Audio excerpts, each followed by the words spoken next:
Hey, Ro, what's up? Hey, Ruel, what's up, Hi, buddy? Ruel. Hey, Roel. Yeah, we're just chatting. Haven't really started yet. Talking about Actually, we strategic can, on. actually. Okay, you ready, Aaron, to start your podcast? I hope so. What's today's date? It's the 29th? I don't... It is It the is What are the all of your 29th. names? Welcome. This is GameEnthus Podcast, episode 420.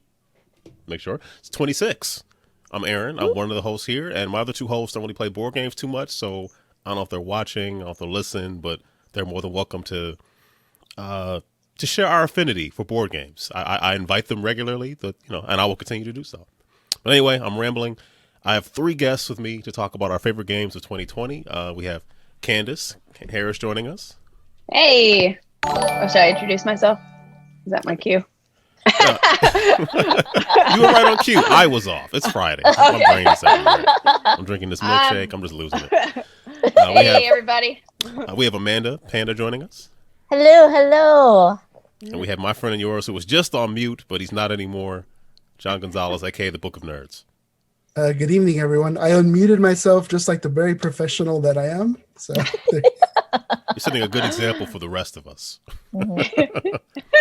So, Candice, always start off for you. You want to tell everybody kind of who you are, where you're from, Sure. Your social security number, From credit card number. day one. Yeah. From day one. Now, yeah, I'm Candice Harris. Hello, everyone. I am a part-time BGG News contributor. I play a ton of board games, and I'm designing a board game, and I'm working on hosting my own show. And I live in Culver City, which is in LA County, like some of these other fine people. And yeah, excited to be here hanging out. Good to have you Thanks here. for having me. Yeah, thank you for saying yes. I appreciate it. It's always good to chat it up with you. Amanda, for like the four people who don't know you, if you want to introduce who you are. So many people don't know me, Aaron. So many people. But thank you so much for having me. I'm Amanda Panda, Panda Angel. That's Panda, the number 8, N as in Nancy, GEL. I love board games, so I love talking about them, playing them, demoing them, teaching them, and I started Twitch streaming. So now I'm a Twitch affiliate, streaming board games, playing board games with friends. I also the joke Aaron was saying was that I also guest on a lot of people's shows. So twice a week I'm on Book of Nerds, just a little bit. just all level. So twice a week I'm on Book of Nerds or John's Twitch channel, and then I have a lot of people on my Twitch channel as guests. Aaron has been a guest on my Twitch channel. I've been a guest on his and his YouTube channel, so it's awesome. And I love playing board games. So anytime someone says, "Hey, do you want to play a board game?" I'm like, "Yeah." They're like, "Do you want to stream it?" Fine, sure, as long as I get to play a board game. Nice. Yeah, streaming causes me a lot of anxiety. I guess you're used to it. I still get very anxious about streaming. I don't know. It's every time. I did it 2 days ago. I'm still like, And last but certainly not least, we have John, aka Book of Nerds. Welcome, sir. Thanks for having me, Aaron. My name is John Gonzalez, and I write reviews for my blog and for a podcast called The 5 By, where we do 5 board game reviews every other week. And those are 5-minute reviews by 5 different contributors, and that's a really nice podcast. Check it out, The 5 By. And recently I've started streaming this year, and I do a show on Tuesday called BoardinEastLA, where me and Amanda Panda play games together online with people, or sometimes just by ourselves. And we chat about all kinds of things, food, pies. I realize that's more food, but yeah. Specifically pies. Yes. Specifically pies. Actually, we do speak specifically about pies, about our local game house or game cafe does pie orders now. So we talk about that quite a bit because we like pies and we like our local game house. Yes, definitely. Love Game House. Pie is good. Aaron has to. One time you have to fly down, or multiple times, but in the after times you have to fly down. We'll take you to all the game spots and all our local board gaming hangouts, and we'll play all the games and show you all the stuff. Wonderful. Yes. Yeah, Yeah. we're Yeah, gonna good spoil time. you, We're man. gonna feed you a lot, though. I mean, because I'm a foodie. I know John's a foodie. Ruel's a foodie. I don't know, Candice, are Oh, you yeah. a foodie? Yeah, I'm a Yeah. foodie. Oh, I'm a Roel foodie. just talked about Strategicon. And I'm a whiny. 2022. Yeah, a yeah. whiny and a beery. So yes, so we'll have to. Oh I'll yeah, take you to the best breweries. Isn't there a brewery that also does board games, or a bar that does board games? There's two of them, right? Yeah. Yeah. Well, there in was the Southern Dragon and the Meeple, which Yeah, but R.I.P. Yeah. I used to host game nights at Three Weavers, which is a brewery near LAX. Oh, okay, cool. Yeah, so it kind of like grew a lot of my gaming friends in the area. And I would always have to bring a light because it got dark in there because it's like brewery vibes, you know? Yeah. But it's not good for board gaming. So I would bring these little lights that I think like orchestra musicians use and that's just so be like, fun. yeah. So it's say BYOL. Bring your own lights. Yeah, to the bring your own leprechaun. lights. You want to get out of here? Bring your own lights. Okay. Yeah. And I know Ruel has a friend, Marcel, that does a game night at his local brewery too. So yeah, Aaron, be ready with the stretchy pants because we're gonna feed you a lot, pies and beer and all the yummy things, you know. So For real, we're not even kidding, Aaron. We're gonna spoil you when you come down here, man. 2 a.m. Exactly. ramen too. 2 a.m. ramen. That's true. Nice. Oh, Yeah. tacos. After we finish our Tacos. Twilight Imperium game. Yeah. At 2 in the morning. Yep. Yeah.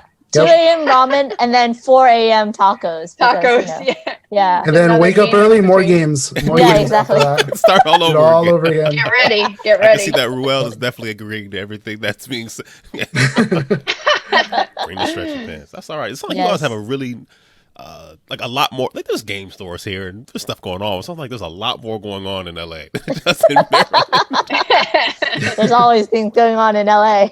Oh yeah. I guess a lot more people, just a lot more everything. So yeah.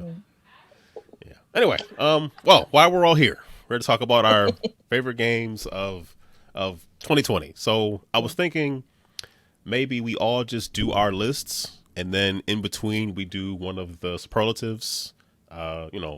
Disappointment, favorite old games, that kind of thing. Who would like to do their list first? So are we doing like where like each of us says our own list, or are we doing everyone says their one and everyone says I was thinking their two? more the former, but I'm flexible. Okay. I don't mind either way. Which way would everybody like to do this? I can do my whole list. Okay, yeah. Go, Candice, go. Candice, Want me go. to start? Nice. Yeah. Okay. Okay. Oh, wait, I guess should I start from the bottom? I guess that's a little more exciting. Okay, see, well, just full disclosure, I always have this weird caveat of it's not really a list. I don't like to enumerate anything. I'm just listing things. But you could do that's just me. No. I actually prefer that because I don't feel like I've played all of these games enough. You know what I mean? Mm-hmm. So I feel like one might be like better. I don't know. But these are the games that came to mind that came out in 2020 that I played. And I really enjoyed. So I'm going to sprinkle them all. Okay. Let's hear it. All right. Do it. All right. So one is Imperial Struggle. Ooh. So Imperial Struggle is a game from GMT Games. And it was designed by Ananda Gupta and Jason Matthews, the same two fellas who designed Twilight Struggle. And it's nothing really, it's not really like Twilight Struggle, but it has this like gorgeous board and this like layered area control and this really cool action selection system that it's awesome. It's awesome. And it's like, it's a little bit, it takes like 3 hours or so to play. So it's not something I'm able to like get to the table much, but I think about it often and I really enjoy that. So that's one of them. Imperial no Struggle. Numbers. Yeah. No, but you can have numbers. I didn't want to project. I just meant that I like to. No. I feel better not having numbers, but that was my number one. Oh, okay. If there were but numbers. just in case, it was the first. Just in case. It was my favorite. Okay, so the next game on my list, which I have actually played a great deal, is Dune Imperium. Oh, okay. I played that one. I really want to play this one. I so want to play it, but. So I'll tell you, like, Dune Imperium mixes deck building and worker placement. It's by Paul Dennen, the same designer of Clank, which I'm a big Clank fan. I love Clank Legacy especially.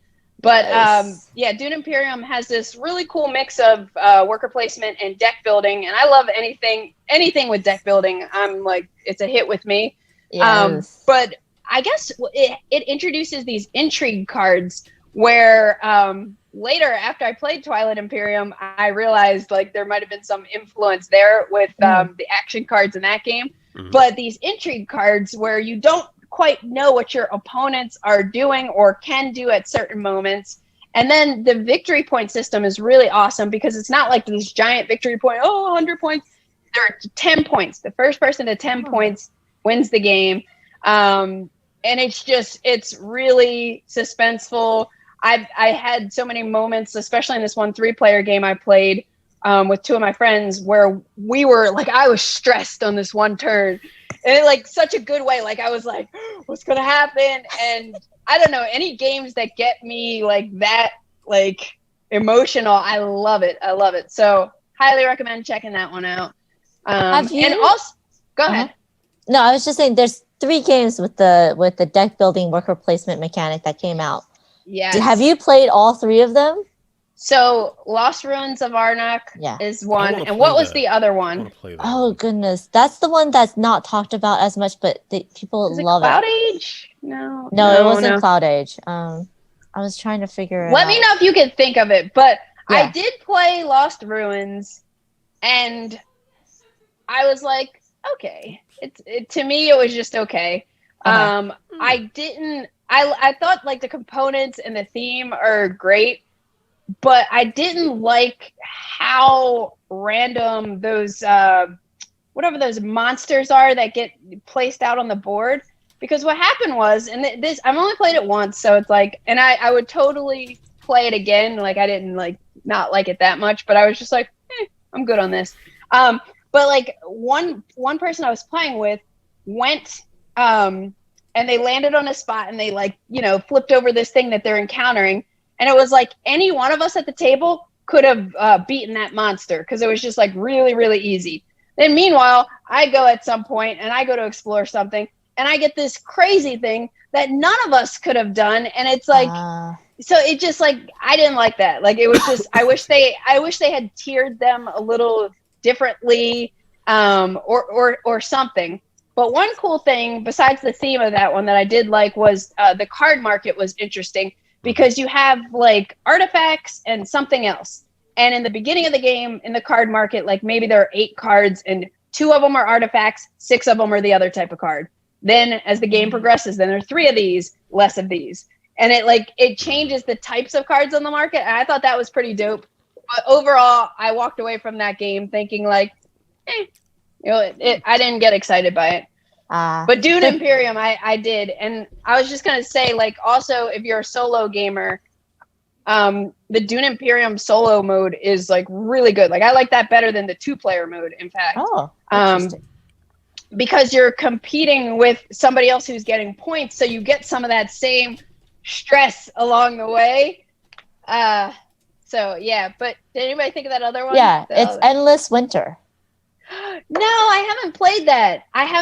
But it looks cool. Yeah. Did anybody else play that? I have not played any of those. And worker placement and deck building are 2 of my favorite mechanisms, and I'm so itching to play all 3 of them. Yeah. Yes. Yeah.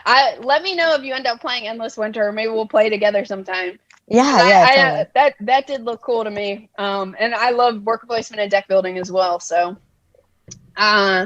moving on from Dune Imperium, we'll jump to something we were kind of talking about earlier. 18 Chesapeake is next on my list.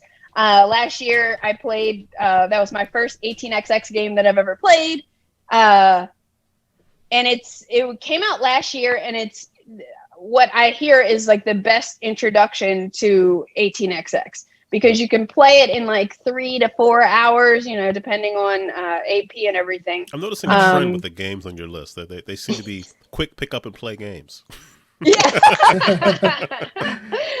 Just get them in on a weeknight, before bed. I think the category is filler games, right? That's what Precisely. 18 Chesapeake, the filler game. The filler game. The thinky filler game. Yeah. But I ended up playing it, and this happens a lot, and it'll come up on another game on this list.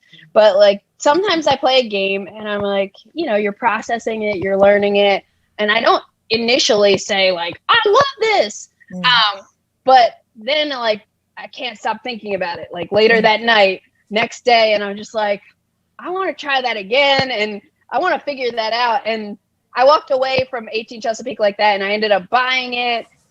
I got poker chips, so I'm like, I'm in the club now. Yes. Yeah. And I have since picked up a couple other games, and I've played some other games on 18xx.games, and I really dig it. It's definitely not something you play every day, but I've played 18xx. I don't know, Aaron, John, have you guys played 18xx? I have not. I have not played it, but I am looking it up. John? I have. We've. I think we. When we met, we played our it first game together. We played was, it together. It was like 1846 or something. 46. I think that was, that's another. Oh yeah, that was the first game we ever played together where we met each other. Yeah, we met through Jack. Remember? Yeah. This is getting more and more important the more you talk about it. Like, you saved my life that night. Saved my life. I fall off that roof. But And then I caught you. I got you. Yeah. Then 18xx just changed my life, man. I wish it did, but we played that one, and it did stick with me because it gave me such a feeling of stress. I think that game, it really going bankrupt and all that was kind of like stressing me out throughout the whole game. We played Age of Steam as the first game. No. Okay, no, that's right. We played. We played Age of Steam, and that was the big like an onion. We're just you're right. Yeah. That's another like unforgiving train. Oh my gosh, I enjoy Age of Steam, but the first time I played it, my very first turn, at the end of my turn, I would have lost the game and been out of the game, and I would have had to wait for them to finish, which is like 4 hours. But luckily, the person teaching us was like, "Oh, I will mulligan and undo my turn and let me so that I could continue playing." That's Otherwise, cool. Oh my gosh, this game. That's what you kind of need in games like that when it's your first time. Like I had a similar experience when I played Food Chain Magnate for the first time. Like I played with some sharks, but they eased me in and coached me and stuff. So that's good. That's good. I still haven't tried that game because I'm like, it depends on who you play with, It really does. That's another one. You haven't played it Food makes Chain? my stomach hurt. Like I haven't either. I'm blaming COVID. Okay. That's okay. Put that on our list. Put that on our list, LA people, because I have been wanting to play. I've only played it 3 times, but I always play with people who like know it really well, and I haven't played with people who are either new to it or like kind of on my level where I have to like learn all the rules, because I'm usually just being taught and like, what's this do, or how do I do that, But I really want to play it more, and I have a whole splatter thing, with splatter games. But but 1846 is another one that's a great intro to 18xx. But the thing is, and I'm no expert at all, disclaimer, but there's 1830 and then there's 46. So like some games are more 1830 style, which is like more what the stock market-y. Something, and then 46 is something different. And I want to try 46, but I think I'm gonna prefer the 1830 style games. And I think all of the ones that I've played, like I've played 82 so far, Chesapeake, and something else, and they're all like the 1830 style. So I think I'm gonna but who knows. So I do want to try 46 at some point and because a lot of people love that one. Yeah, I think 1846, 1830, and Chesapeake are the 3 ones they say for beginners. Definitely start there. Yeah, the only thing with 1830 is it's a longer one. So like 18 Chesapeake, it's like you get 1830, but in a much shorter time frame. Oh, interesting. Was that based on feedback, or that's just where they naturally? Well, and that's why it was designed, to be like introductory, but it's very 1830. I haven't played 1830, but actually Jennifer Schlickburn is who taught me Chesapeake, and she's like a big 18xx person also. I forget which one's her favorite, but I think I'm always gonna tend to like the ones that you can play in like 3 to 4 hours, a little bit tighter, and I'm not opposed to, obviously I played a 12-hour game of TI4. I'm not opposed 12 to like hours. doing, yeah. I like that you said 4 hours and tight. Like tightness is so relative. Yeah. I think Tiny and your other cohorts just got like scared away from. I got introduced to Terraforming Mars last Saturday on TTS. Even though I have the Steam game. Yeah. I think it took. I mean, it's 45 minutes to explain it to me, and then about a 4-hour game. So you've never played a Lacerda then? No, kidding. No, I have not. Yeah. But yeah, anyway, so that's 18XX, 18 Chesapeake specifically is on my list. Yeah, because that was just kind of a game changer for me, hobby-wise and just growth-wise as a gamer. And I see how people can like get in that zone where it's like, no, I'm an 18XX gamer and I just play 18XX. I could totally see that happening. But I am very much an Omni gamer, so I'm going to always be mixing it up. All right, next on my list is, and I have a couple more. I went to the optional section, so I'll be quick. I did the same. Yeah. Okay. So the next on my list, I've only played it once, but it's another one. Did I win? Did I win? Yes. Because this might be part of why I like it. Yeah. No, it's Martin Wallace's Anno 1800. Okay. Oh. Have anybody played it yet? I've heard of it. I've not played it. Okay, it's kind of I don't know. I'm hoping they get it reprinted soon because I think I do want to like own that one. I played a friend's copy, and it has like a ton of resources. And that was like very overwhelming at first. And I'm like, I don't know. And you can kind of like trade with people, but it's not like Catan or something where you have to agree to trade. It's just like you can spend like a trade token or a gold or whatever they're called. I think they're just called trade tokens. And you can trade with anybody who has it. So it's not necessary for you to kind of like build every type of factory that generates all the resources. You're like really all playing off of each other. And it has like some really interesting cards that are going to change up the scoring each game. And it was just something where I finished the game and I was just like, I don't know. But then I was thinking about it. I kept thinking about it. And I'm like, I want to play this again. Yeah. So I really, really enjoyed it. And I guess I can also, I don't know. I just think of the design of it, and I'm kind of like fascinated by how it works, and I really want to like play it more. So that's why it made the list. And then the next couple I'll be brief with. One is Friedman Freeze's Fium, which I'm actually going to be putting out a BGG impressions article on at some point in the next couple weeks. But it's really cool. I've only played a half a game of Power Grid. But I really like it because it's deck building again. And then there's some like route building that you're kind of doing, but it's got that almost like Concordia style where the cards you have are your actions.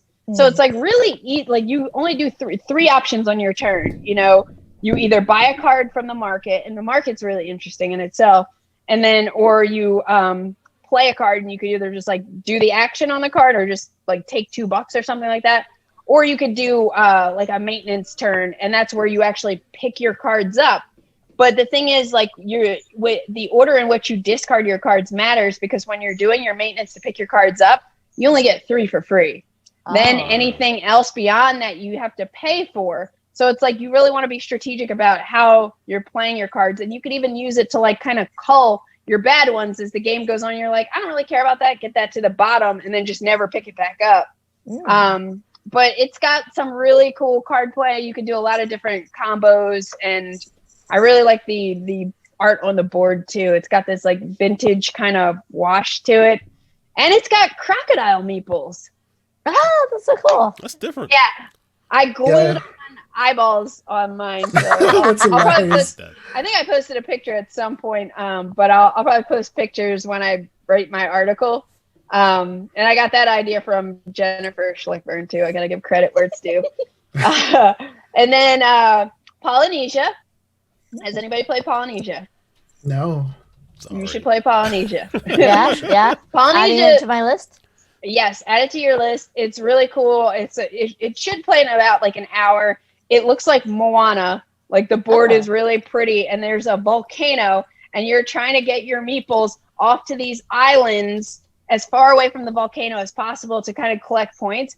But it's like there's only like there's minimal luck elements to it. This.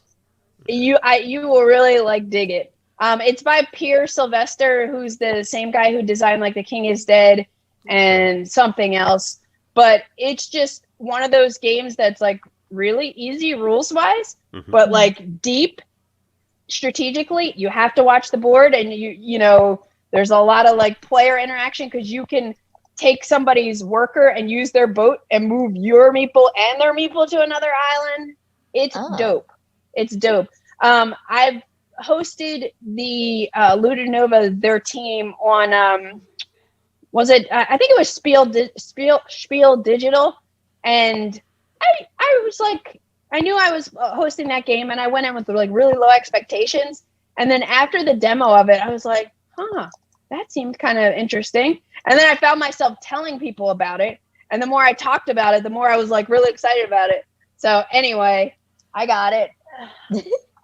It's right here. It's really beautiful. Yeah, I was looking at it on BGG. It looks really nice. It has a really good look to it. Meeples. Yeah, that's a good looking one. Yeah, it's just so good for like an hour game, and it's like it's so deep for like such a playful little game. So yeah, that's a really good one. Highly recommend it. All right, and then Undaunted North Africa, deck building people. Amanda. Yes.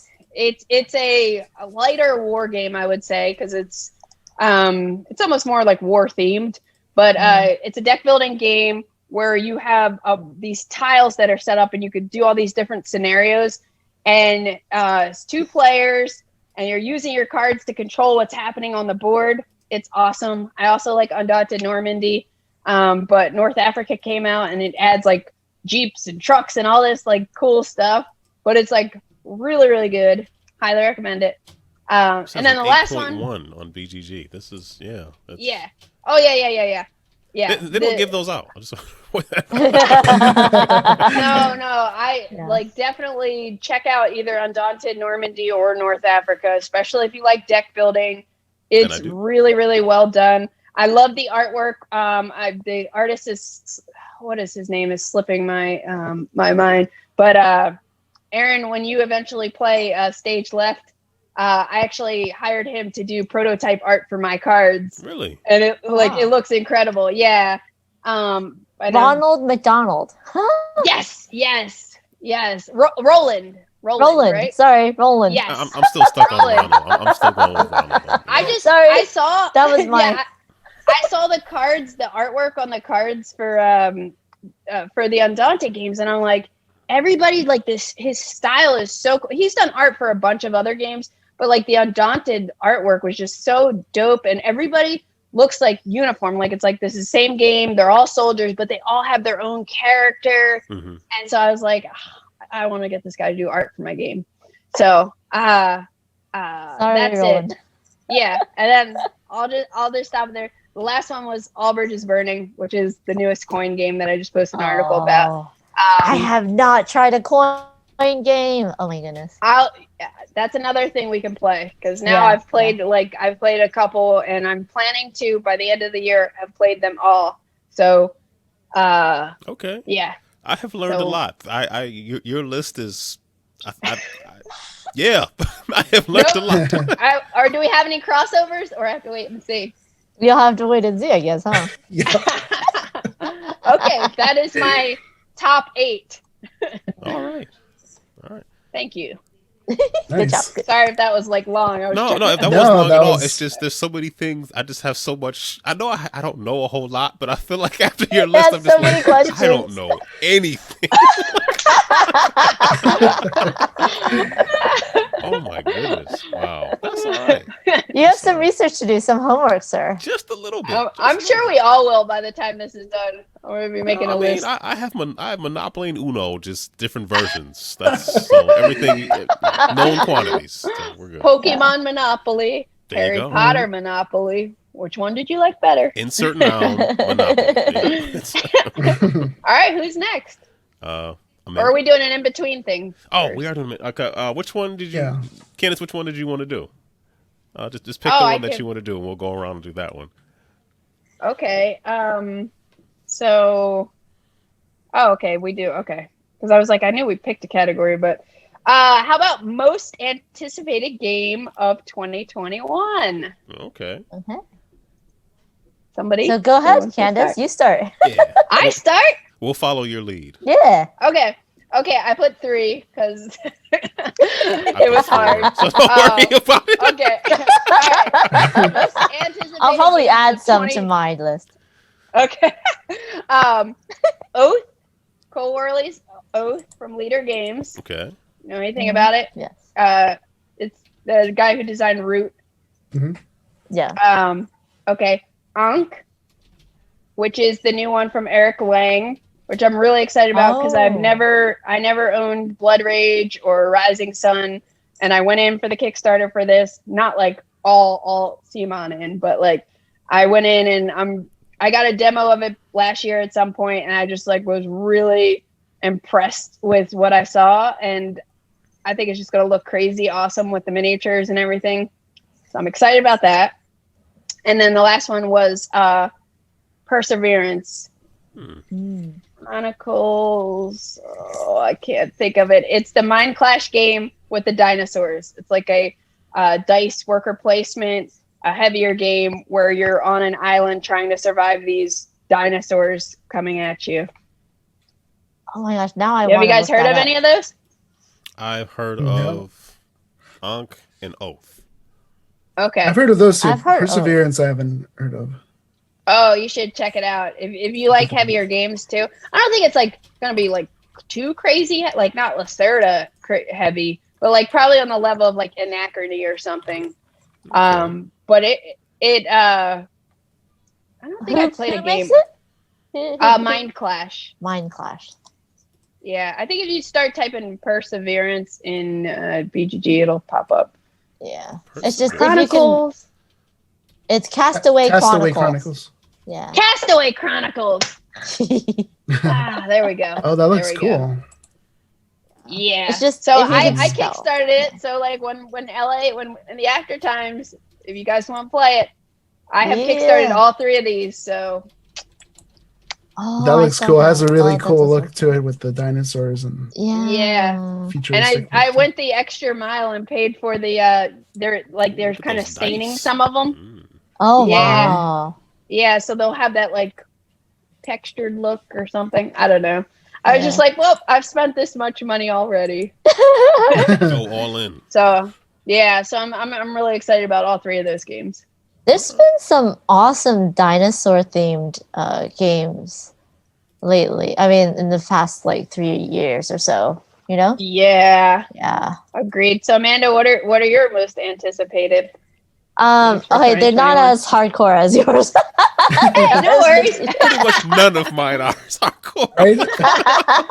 So I'll be right back. I'm gonna rewrite my list. I should say more strategic. Which version of Uno is it? I know.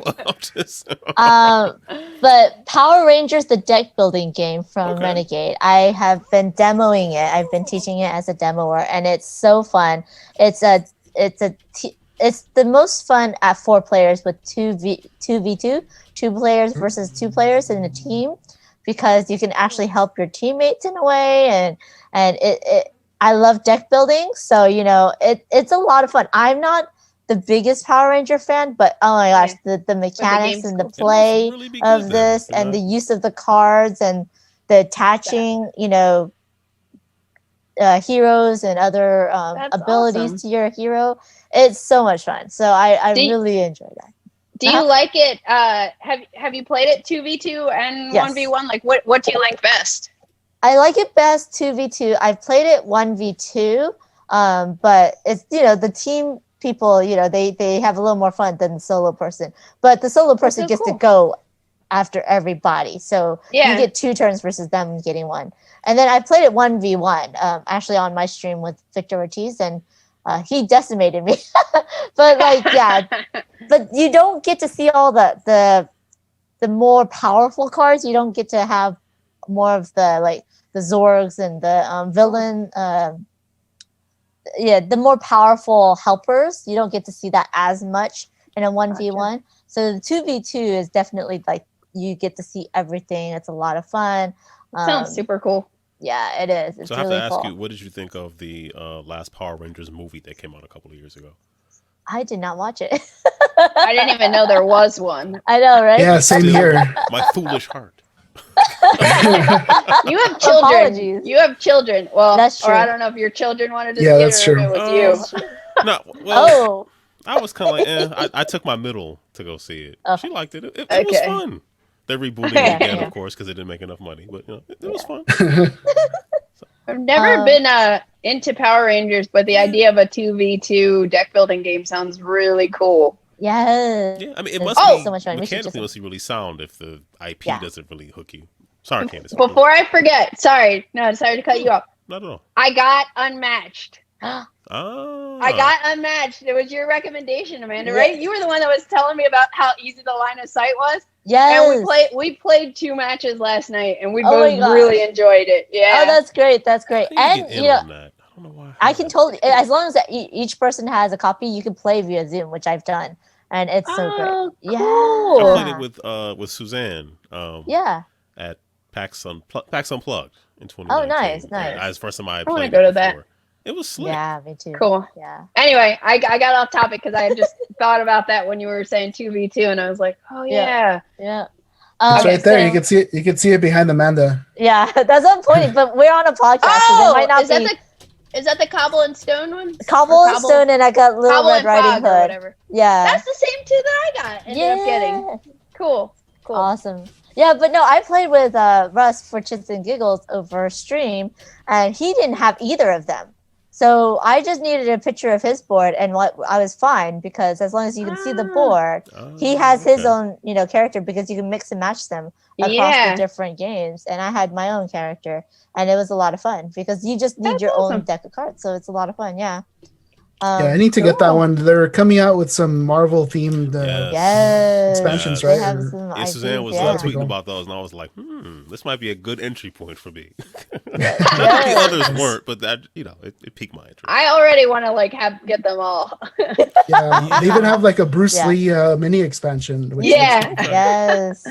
And the Like- dinosaur, the Jurassic Park one too. Yes. That Oh my looks God, cool. That's the one I'd play. Yeah, she mopped the floor with me, but I mean, I don't know what I'm doing. Even if I did, she'd probably still mop the floor with me. But yeah. But the other game I'm anticipating, not I mean it's a good game too, but Arch Ravels, just Okay. because it's about yarn and making things with yarn, and I want to bling it out with mini tiny balls of yarn and crochet mini tiny like swatches of fabric for the blankets and stuff. It's like Arch. more about Ravels? ARCH Arch Mhm. Ravels Ravels. I'm So thinking it's a of lighter Arch game. Rivals, the basketball game. That's what I thought about. Was that like a Nintendo game It or was an something? arcade game and a Nintendo game. Yeah. That's my Yeah, first that's thought. what I thought too. Was that basketball? I was like, damn, I didn't know you were into basketball, Amanda. Nice. I'm No. learning a lot today.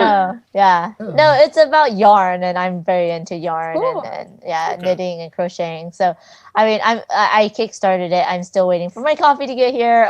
But yeah, it looks really cute. I really, really want to just bling it out. I think it's more about blinging it out than anything. I'm looking up Yes. the Kickstarter now. Yeah. Cool. Yep. So Nice. that's my two. What about you, John?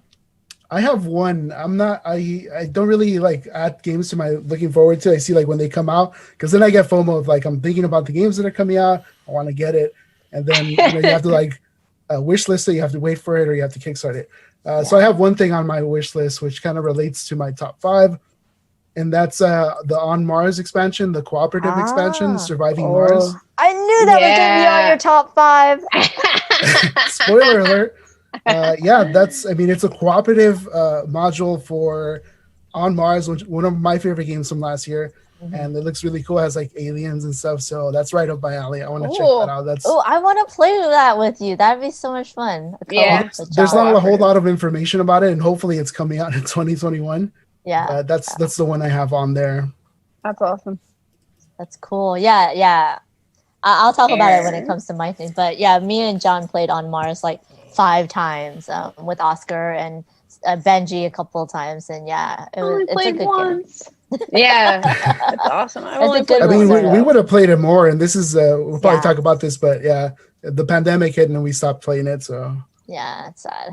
Yeah, but I think Oscar and you really got me into Lacerdas. Like we played other Lacerdas, right? What was the other one? We played the Gallerist, right? Gallerist, Lisboa, and CO2. Did you play CO2 with us? I did not play CO2. What's the one where you're robbing and then you have to run away? Escape Plan. Oh, Escape Plan. Escape Plan. That's the light Lacerda, right? That's the light Lacerda. Yeah, exactly. Wait, John, which one's your favorite? Oh, is On Mars your favorite Lacerda? I think it's a tie between On Mars and the Gallerist. I would need to play On Mars more to figure out if it's my favorite, but I love the Gallerist, the theme, the presentation. I played it once. I liked it. Yeah, I like that one too. But I like Vinos. Oh, Vinos. I want to play Vinos, and I don't think I've played Gallerist. I got that one. You see it back there? I see it. That's the first thing I noticed when you came on the Zoom. I was like, there's Vinos. Yeah, I like it a lot.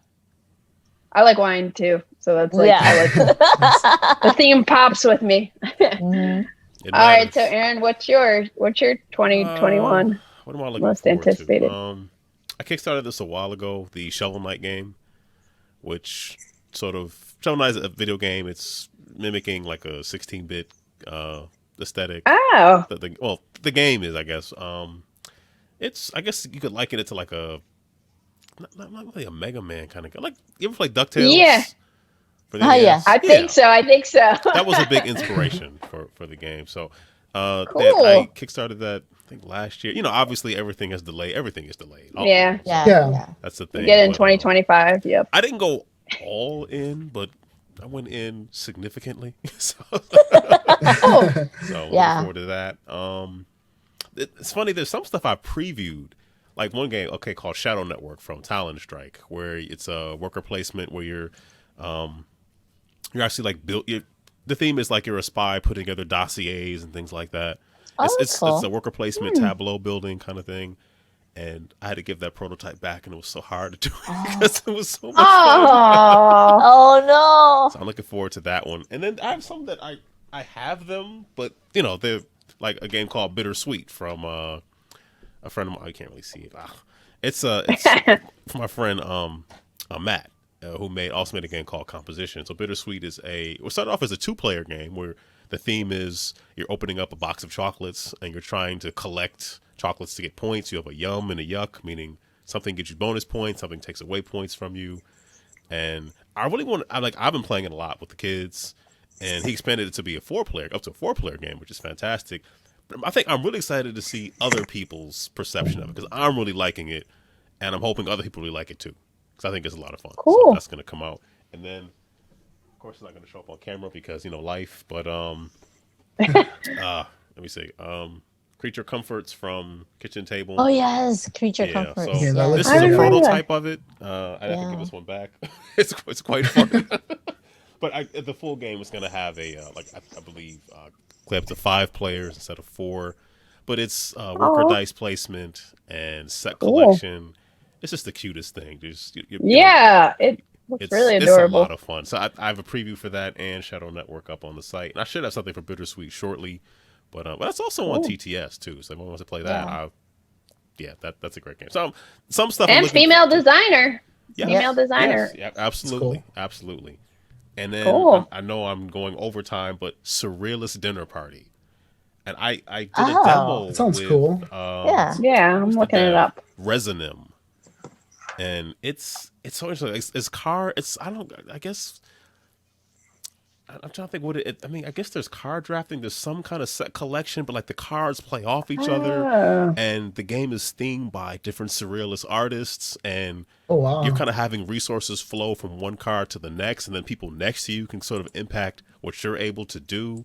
Cool. I really liked it, and I think it should be arriving maybe in March-ish. So I'm very excited. That looks really cool. Yeah. Pretty neat. So, yep. Cool. New game for my radar. Hey, I got one. Yeah. Candice, one of mine. I won. Yeah, I'm digging the art. The art has like a Edward Yeah. Gorey kind of look to it. That's it looks really cool. It's really unique. It has a nice look to it. So Yeah. Awesome. all right, Amanda. I think if you want to be, you can. You are welcome to begin your list of games from 2020. Okay, so the first one is Macron from Tatewu, just because I played it a whole bunch. It's a trick-taking game. It's fun. It has a twist on it because there's a betting variant where you can bet on how many tricks you think you're going to take. And then if you bet correctly, you get extra points. And if you bet incorrectly, you get minus points. But I've played it a whole bunch on my streams. I did a little 2-player teach video on it. And like people like Michelle Ridge, who don't really like trick-taking, enjoyed it a lot. So that's one of like my favorite games. I'm always down to play that game. That game is fun. I just want a question. I want to play it. I'm assuming Tatewu, is he really into spades? I don't know. Because like, it has such a spades vibe. I mean, I sat it down and my oldest was like, this is like spades, but like extra stuff on the board. She's like, she liked it, but she was like, I cannot stop thinking of spades. But, spades is like the granddaddy of all like trick taking. I mean, that so you know, yeah, it's so like it's very simple. Yeah, it's definitely foundational for most trick taking games, and I do enjoy. I love good trick taking games. Yeah, so I have a bunch of them in my People hand. like, I hate them. It's like, do you though? Yeah. And if you let them keep talking, it's like eventually they're going to finish a trick taking game that they like. It's like you're going to get someone you like. Like you can't hate them. Like, there's a ton of them. Might not be your favorite, but come on. Sometimes Candice, have you crazy with them? Diamonds? Yeah, Diamonds was one of my favorite for a long time. No, I have not played Diamonds. How have you not played Diamonds? I think that was on like Z Garcia's like top trick taking game from like years ago, and I had it on my radar. But like when I got into trick taking games, I bought Skull King. I bought so many games, and some of them I still haven't played.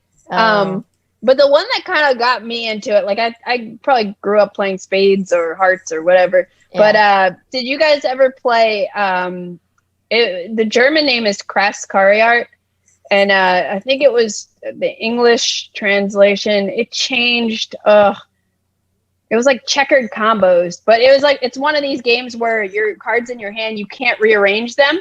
Oh, and you have to like play. You have to play a combo that beats the next person. We'll play it sometime. I love it. I love it. But Red 7 kind of thing. Yeah. That's interesting. Red that's 7. Interesting.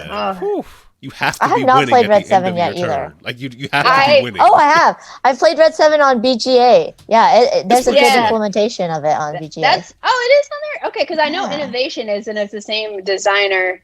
If you look on BGG, it's called Delt, is what they named it. I reviewed that. That's a good game. Okay. I like that. Yeah, I love that game. That is good. We take it with us traveling. Introduced it to my mom, got her a copy, just wore the cards out a bit, but that kind of took me. Familiar when you mentioned it. Is it Delta or just Delt? DELT? Delt. It's an Amigo game, with an exclamation point. Yep. Oh, exclamation point. Okay. Yeah, I have the German version though, so mine says Krass Krass Kariart Kariert. But anyway, I got really into trick taking games. I've not played that one. So Diamond. That's on our list for when we get together. And Diamonds, if you have it. Yeah, I totally have it. It's cool because like depending on what you win with what suit, you can like because the diamonds are like your points, and you would have it in front of you, but someone can steal them unless you bank it in your vault with a different suit. And so you're like going back and forth, like, do I take more diamonds from someone else or do I just bank them? And then you're like, cool. You're trying to make sure someone doesn't steal from you and stuff. So it's a neat little. That sounds really cool. Yeah. Also check out Sea Change if you like trick taking games. That came out SEA? last year. SEA Change. It's really cool because the cards have points on them, and some of them are negative, so you want to like avoid getting the negative ones. But the way you change the we call it Obama suit in my house. The way you change the Obama suit. Yeah, I can't say that word. Nice. Right, That's a right. good substitute. Yeah. Can we petition to have that changed? Literally permanently? anything, but definitely that is a good Right, substitute. right. Yeah. But anyway, I recommend checking that out. I own it, so if you want to play sometime. Awesome. That looks Okay. cool. I'm looking at it right now. That Yeah. So Yeah. you're cleaning up the I've heard ocean. of That's that the one, huh? Yeah, and I think that's the cool. guy who designed it is a Canadian guy who has his own publishing company. But Okay. I think he designed that one with his wife, and it had another theme. So there's it's a re-implementation of some other game, which was like some gorier fighting game, and it wasn't very family friendly. So they kind of reskinned it, and I don't think they changed many things besides the I theme. see what you did there. So. so if you could check out both, and if you prefer the other theme, same idea. It's Game listed twice. It's listed in 2020 and 2021. Yeah. Yeah, I don't know. Oh, this I don't know one says why. this one says Candice approves. So yeah, that's And yeah, Gorus Maximus is the game Gorus that they Maximus. originally created, and you can even see. Gorus Maximus. Oh yeah, Kwanchai Moria did the art on that one, on Gorus Maximus. But you can see there's like just blood all over the cover. So they wanted to kind of go for something a little more accessible. Yeah, just a little bit. Yeah, just a little bit. Like Okay, Nina's skull. go ahead. Continue your list. So my Amanda. next one is Whistle Mountain. Now I have not played Whistle Stop, but I demoed Whistle Mountain, and oh my god, I really want to buy this game. It is polyominoes. It's worker placement. It is so cool because like the polyominoes part is where you get your resources, but then like you need those resources to get more pieces, but then you have to watch out how many workers you have because they can drown if the water level rises and all this stuff. Sounds and then you can morbid. block people from worker placement spots. And Ooh. it's kind of crunchy and stuff, like medium. Yeah. Heavy. Oh, so good. I really want to Ooh. buy it. It's on Like a good Tabletopia, but I'm just like, with the whole Tabletopia layering, physics is not very good, but oh my gosh, I really, really want to buy it. Yeah. This Okay. it's Checking a it hard out. one. Yeah, definitely check it out. Another one, I love polyomino games, but Project L. So I want that. yeah, so if you silver and gold is like the card version of Project L. So Project L has all of the polyomino pieces, but they're bakelite. They're like that plastic bakelite, and you're literally fitting into the cards because the cards are like 2 layers thick. So it's so cool. And then I played it with, I think his name is Mark, but at Dice Tower West, he loved it, and he got me so hooked. I really love this game. If you want something lighter, a little easier to carry around, Silver and Gold is also a good one. But I can't wait because I backed this Project L on the last Kickstarter. There's a solo mode in Project L, Yeah. correct? Because I found a solo variant for Silver and Gold on BGG. That's pretty slick. Oh, that's cool. Yeah, I have seen Silver and Gold all around, but I That's didn't a really good know one. much about it. I really like that one. I do It's too. a fun one. Yeah. It's almost like a flip and right polyomino game. It is a flip and right, but like you're also like trying to get most coins, and you're trying to a little bit of a comboing because some of the cards have special abilities. If you have this many of this color card, then you get more points, and trees and stuff. So yeah, Amanda, I'm cool. looking at the Project L. It looks really, really interesting. and the tactile. Oh my gosh, the tactile nature. It looks like really satisfying. I want to touch those satisfying. pieces. Hit me up when you get that one. Yeah, totally. Because there's like the one move that you can do like once per round or something is that you can put one piece in every card, and you just want to kind of like set yourself up to do that boom, and then finish, and then get these. Oh my god! Yeah, that looks really cool. It's a nice feeling to combo it up like that. Yeah. So my fourth one, I did have On Mars here, and then I changed it last minute because okay, for one, I knew it was going to be on John's list. Maybe. But another is Twa Dice. Like me and John been playing Twa Dice for the last month or so. We do weekly a show of Twa Dice, and it is so cool with the designer challenges, which just changes things up so beautifully. And it's a roll and write, but it's crunchier than like a lot of the roll and writes. It's so good because you can also do combos and try different strategies. I was curious about that. Yeah, I was curious about this one because I love Twa. It's not like Twa though. It's much lighter than Twa. But yeah, if you ever, because there's a printout. So if you just print it out, you can literally play along with me and John on Thursday. It does work, and they are nice to you and answer your questions. I can testify that's true. Yes. I've been to many bridges. Very cool. Yeah. Nice. That one almost made it to my list too. Yeah, that does. Yeah. Go ahead. I'm sorry. I don't. No. Yeah, I was like, I don't know if it got on your list, but I was like looking through the list. I'm like, oh, that came out in 2020. Definitely on my list. The designer challenges really just twists it because like they'll have only certain dice come out, or the colors are coming out in a certain turn, and then there's some designer challenges that are just so thinky. I'm like, I can see 2 moves ahead. What am I gonna do? You know, like it's like you know, like that type of strategy. Cool. So it's great, yeah. And they did a good job like varying like the types of challenges, because this one that we played today, it was really generous. It gave us a lot of ways to score points. Yeah. And the one right before it was like very terse and like strategic, very limiting, and I like that because it adds like a new balance to the game. And I think for like what we paid $25 for it, we've been getting a lot of play out of it for roll and write, and good choice. Awesome. And then my 5th one is Isle of Cats, especially the remote edition. Isle of Cats, I'm putting it to I have it right here, but oh my gosh, this is another polynomial. I didn't realize how many polynomials You may have a problem. I may have a problem. It's a great problem. But okay, so the remote edition is a flip and write, where you're placing these cats into your ship.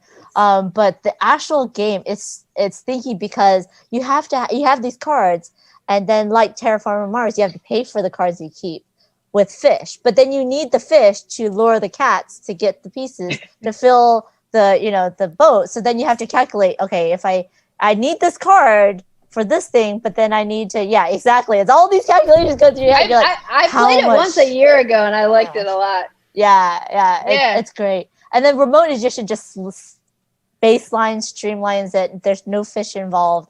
It's just, taking a row and putting those 3 things into your, in your boat, and you're trying to make sure that certain cat color families touch and stuff like that. But there's different like ways to score points. So some people want a lot of rats on their boat. Some people want none. Some people don't want any fish, cat families. Some people want a bunch. So yeah. Oh my gosh. I was going to say, I was kind of wondering ever since we logged on, like when I saw Isle of Cats and I saw Calico, I was like, I wonder which. Like, I don't know how similar, because I've only played Isle of Cats. I haven't played Calico yet, but I was like kind of wondering which one you prefer between those. Okay, they're different. They're both cat themed. They're different in my mind because one, Isle of Cats is polynomial. They're both puzzles, but Calico is lighter. I think it's much lighter than Isle of Cats. Calico, really? Wow. Yeah, I feel like it's much, much lighter because the puzzle... Let's see what BGG says. Yeah, I think just because you have cards, that adds to it. So, like, it adds to complexity, and then you have to, like, how much can you spend now? How much are you going to saving? Is someone going to take your cat? That type of thing. While in Calico, you literally have only 2 hexagons, and then you're like, where do I put one of them? And then you're looking at someone, taking. If it's 2 players, it's where like, oh, I hope you don't take the one because there's 3 out there, right? But if it's like more than 2 players, then you almost can't guarantee that any of those 3 are going to be there on your turn. So you don't want to think too strategically ahead. You're just kind of thinking, oh, okay, I can fit this in. And Calico has a more push your luck aspect, while because you're like, oh, I am going to hold this one spot for this color or this pattern. and push my luck. Gotcha. And hopefully, it comes out. While in Isle of Mm. Cats, you don't have that push your luck aspect. You're Gotcha. literally just dealing with what's out there. Yeah. I Cool. want to play both of them. I like cats, and they look great. Yeah. And No, Kevin they're great. Russ is And, on a roll because he did that. He did Tumbletown. oh yeah. He's just been on. He did Overboss, the sort of sequel, not sequel, but like the Tumbletown. boss monster thing coming out. So Oh, Boss Monster Adventure. I see. Yeah. Cool. So Well- yeah, Calico was on my optional list, but another one is Red Cathedral that I've been Okay. playing a bunch online. Yeah, that one's really good. Of course, Candice talked about Unmatched. Yeah, that one's really good too. Candice, have you tried Anthenium, the Mystic Library? No. That's Is that Renegade? That's a Also? Renegade. Yeah, Okay. that's a bit of another puzzle that's pretty good. I love it. And then I haven't tried it lastly, I would say Remember Our Trip. I played it with Suzanne at Dice Tower West, and it's another polynomial. I didn't realize. I honestly had no idea. But it's another polynomial. Yeah. and That's what it's- you like. That's I what do. you like. That's what I like. Yeah. It's so good. Yeah. But And now we know yeah, what to that get was you really good. for the holidays. As a Yeah, gift give or me for your all the birthday. polynomial All the games. Yeah, for polynomial sure. Wait, so have you played on the heavier side of that? Have you ever played Antiquity? Antiquity? No. Wait, I have to check Okay. that out now. Yeah, it's a splatter. It's an older splatter game, but you're building a city, and it's like you have like Tetris pieces that you have to Yeah. kind of build, but then you also build on the town. I just got it, so I'm gonna be looking for people to play with. Oh my I was gonna God, say I've been totally wanting play. to play that one, but I don't know anyone that has it. So Yeah. Guess what? Now you do. Yeah. I'm definitely people planning together. to, like, when Strategicon happens, bring that, because it's, and I love that it's like a splatter game that's great for 2 players too. So, Mhm. but Yeah, yeah, for sure. that is gonna hurt your brain. I'm sure all of our brains. Have you tried New York Zoo? Another polynomial that I came out haven't last yet. Is that Uwe Rosenberg? year. yeah, Yeah. yeah, that one's It been on looks my cute. radar. It looks really cute. I want to try Yeah. it. I love everything that Capstone puts out. Yeah, Tabletopia has a 2-player version. So if Okay. you Really? want to try it, Oh, yeah, we should play yeah. it. We should Yeah, play we that. should. Game It's from- it's good. Stream it. what's that panda? Yes. Is it Pandasaurus? It's like Aureliel or I'm. Oh yeah, butchering the name. yeah. Have you played that Yeah. before? That's have a good not. game. I like that one a That lot. looks fun. Yeah. Yeah, play it. but it's like a Tetris, like Hayal? Aurel, I think it's- Ahayel, yeah. So Yeah. basically, That's it's like what you're Tetris in that the pieces actually drop. It's not you just place it; you have to put it, and then it literally drops straight down Oh, snap. into the different ones. You have to Yeah, hum while it's happening. the dance. It's a very festive game. I Yeah. like the whole look of it too. And that one's really cool because you have to think about the way the offer moves of the tiles. So it's going to turn, and that's going to be your opponent, what they have to choose from. So it gives it a nice little on there. It was on sale over Awesome. the holidays, and I missed it. I was like, oh, really. Oh, yeah, yeah, you have to let me know too because I love polynomial. I will. Yeah. Now that I know that Yeah. you love polynomial games. I love polynomials. So between the list category, let's do the favorite older games released prior to 2020. Okay. So mine is Takenoko, but I wanna shout out Yokohama. My Takenoko. Yeah. I want to all shout out Yokohama because Yokohama So such good. a great game. Yeah. Yeah. Worker placement with blocking and modular board and oh my goodness, yeah. It's such a great I game. only played it once and I loved it and I bought it and it's sitting in shrink and I Oh. just haven't been able to get it to the table because I have a problem with games, as you can see. but Well, I don't. I played I everything on wanna my play. show. No. Lies! Yeah, it's on Board Game Arena. It has a pretty good implementation. Oh yeah, I saw if you ever that. want to play it, You've yeah. just volunteered Yes, to teach me. I- Thank you. Yes, I will teach you. Yeah, we should play together on Board Game Arena. We'll do I'm a down. reunion after this. Yeah, like, the definitely. four of us Yeah, play. definitely. Yeah. So what about you, Candice? What's your favorite older game? I think that's a hard question. But this is like stuff that we played in 2020 for the first time, but came out before. It'll not be the first time. It just means it came out prior to 2020. Okay, Yeah. so I'll give you 4 quickly because Hey, I went I have long 3. again. No judgment. Okay, Too Many Bones, which Okay. I already talked about. Too Many Bones. Love that game. Santiago is an older game. Okay. This game, I found a copy, and maybe is it German? Anyway, it's language independent, so I just printed out English rules. But you're putting out crops and trying to get water to them and irrigate them, and it's almost like a stock market thing, because the more combinations of the same type of good you have, the more it's worth. And if you have your cubes on it, you multiply it, and that's how you score points. I love it. I've played it with like 3 different sets of friends, and everybody was just like, this is so great. And it's like non-gamers, gamers, whatever. It's awesome. So that's an instant fave. Then I played Concordia for the first time a couple months ago, and I really love that. And Nippon. Okay, yeah, Nippon. From What's Your Game? Nippon is, I played it on Board Game Arena, actually. And when I read the rules, at some point I had heard about it from somebody's top 10 list, and I was like, oh, this game's cool. It's out of print. I'll never have it.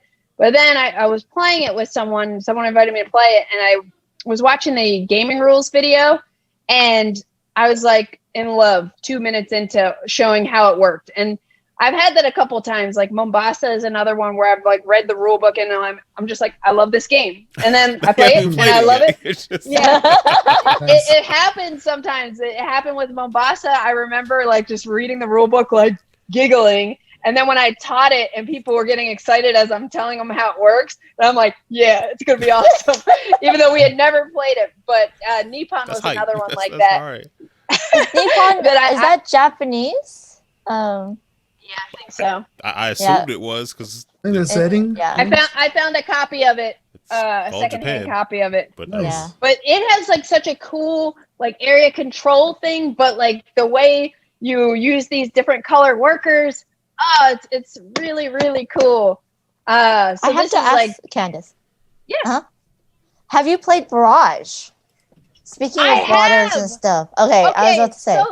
So here's what's funny about Barrage. I've only played it once. I had kind of a bad first experience because I was playing with 2 people who had like really bad AP, and it was at Strategicon, actually, I guess the year it came out. And so I was always like, I knew exactly what I was doing next, so I would just sit there and wait and wait and wait, and then it'd be my turn, and I do my thing, and then I know exactly what I'm doing. So I had a rough experience. I went in expecting to love it, but I have so many friends who I share common interests with in games who like are obsessing over it. So I have to You need to play it again. Yeah. Okay. Yeah. I will. And the other reason I think I wasn't that hype on it after the first game, besides the AP, was that I just learned the Great Zimbabwe for the first time. That's on the shelf. There. There. And that's another splatter game. And and like what I love about splatter games is that the rules aren't crazy, but the strategy is so deep. So when I played Great Zimbabwe twice at that same Strategicon, I was just like, this game is blowing my mind. But then I played Barrage, and I'm like, there are a million actions. Like, it just wasn't as like elegant or something as the splatter game. So I was all about like, oh, I like these more rules light, strategy deep games. But I want to revisit it because I have friends who are just like play it almost every week and are just like Barrage. And I think the theme is really cool, and I like how it works. I just had like a little bit of a bumpy experience. Yeah, it matters how something it does. To you, that's for sure. Yeah. All right. So anybody else for old list? I have a game that we played. I played this year. That's I think from 2015.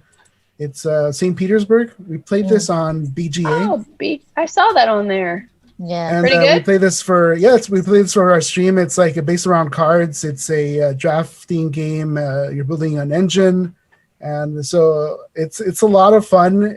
What drew me to this is one of my people on one of my friends on somebody on Twitter posted that one of the cards looks like Phil Collins. So does.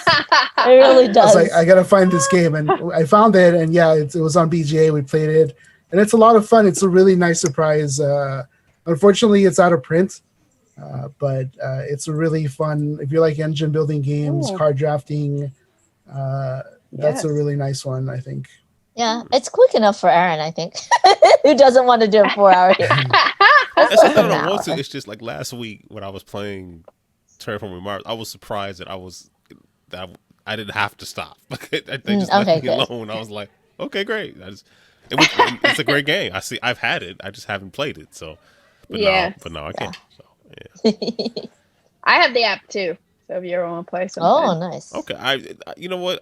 Thinking about your taste, let me practice a bit, and then I'll get back to you. I didn't say I'm good at these games. I don't I'm think it definitely not matters. good at don't them. think I it just matters. enjoy them.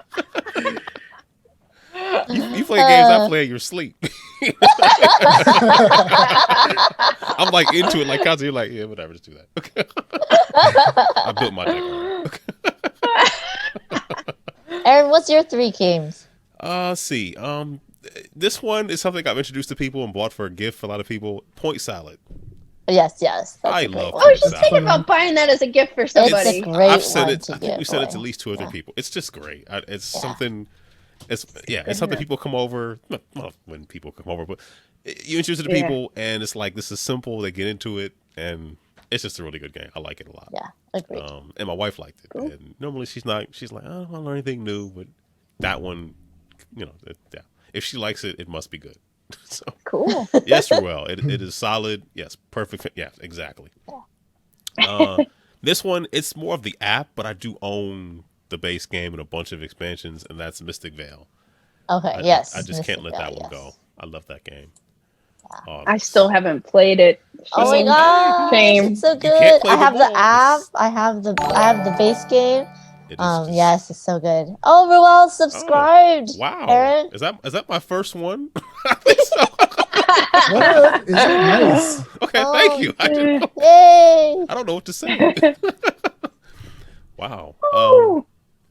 Awesome. You have to like hit a cowbell or something. Yeah, I know, I'm yeah.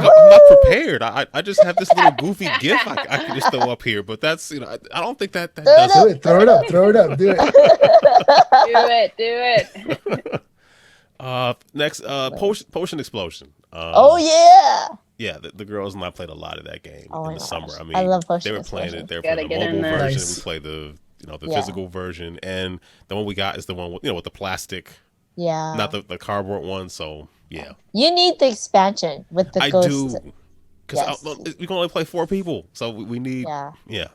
there's 5 of us. So I want to play it. I want to play it. Oh my gosh, yes. Oh, it's also free on BGA. We can totally Oh, have it's a free now? BGA night. Okay. Yes. Really? It's so good.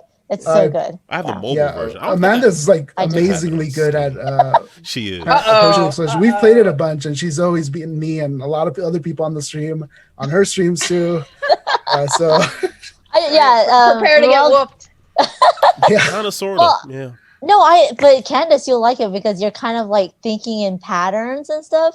Like I just did a solo with the Steam app that Ruel gifted me for Christmas, and I played with the mid and the hard bot, and yeah, it's good.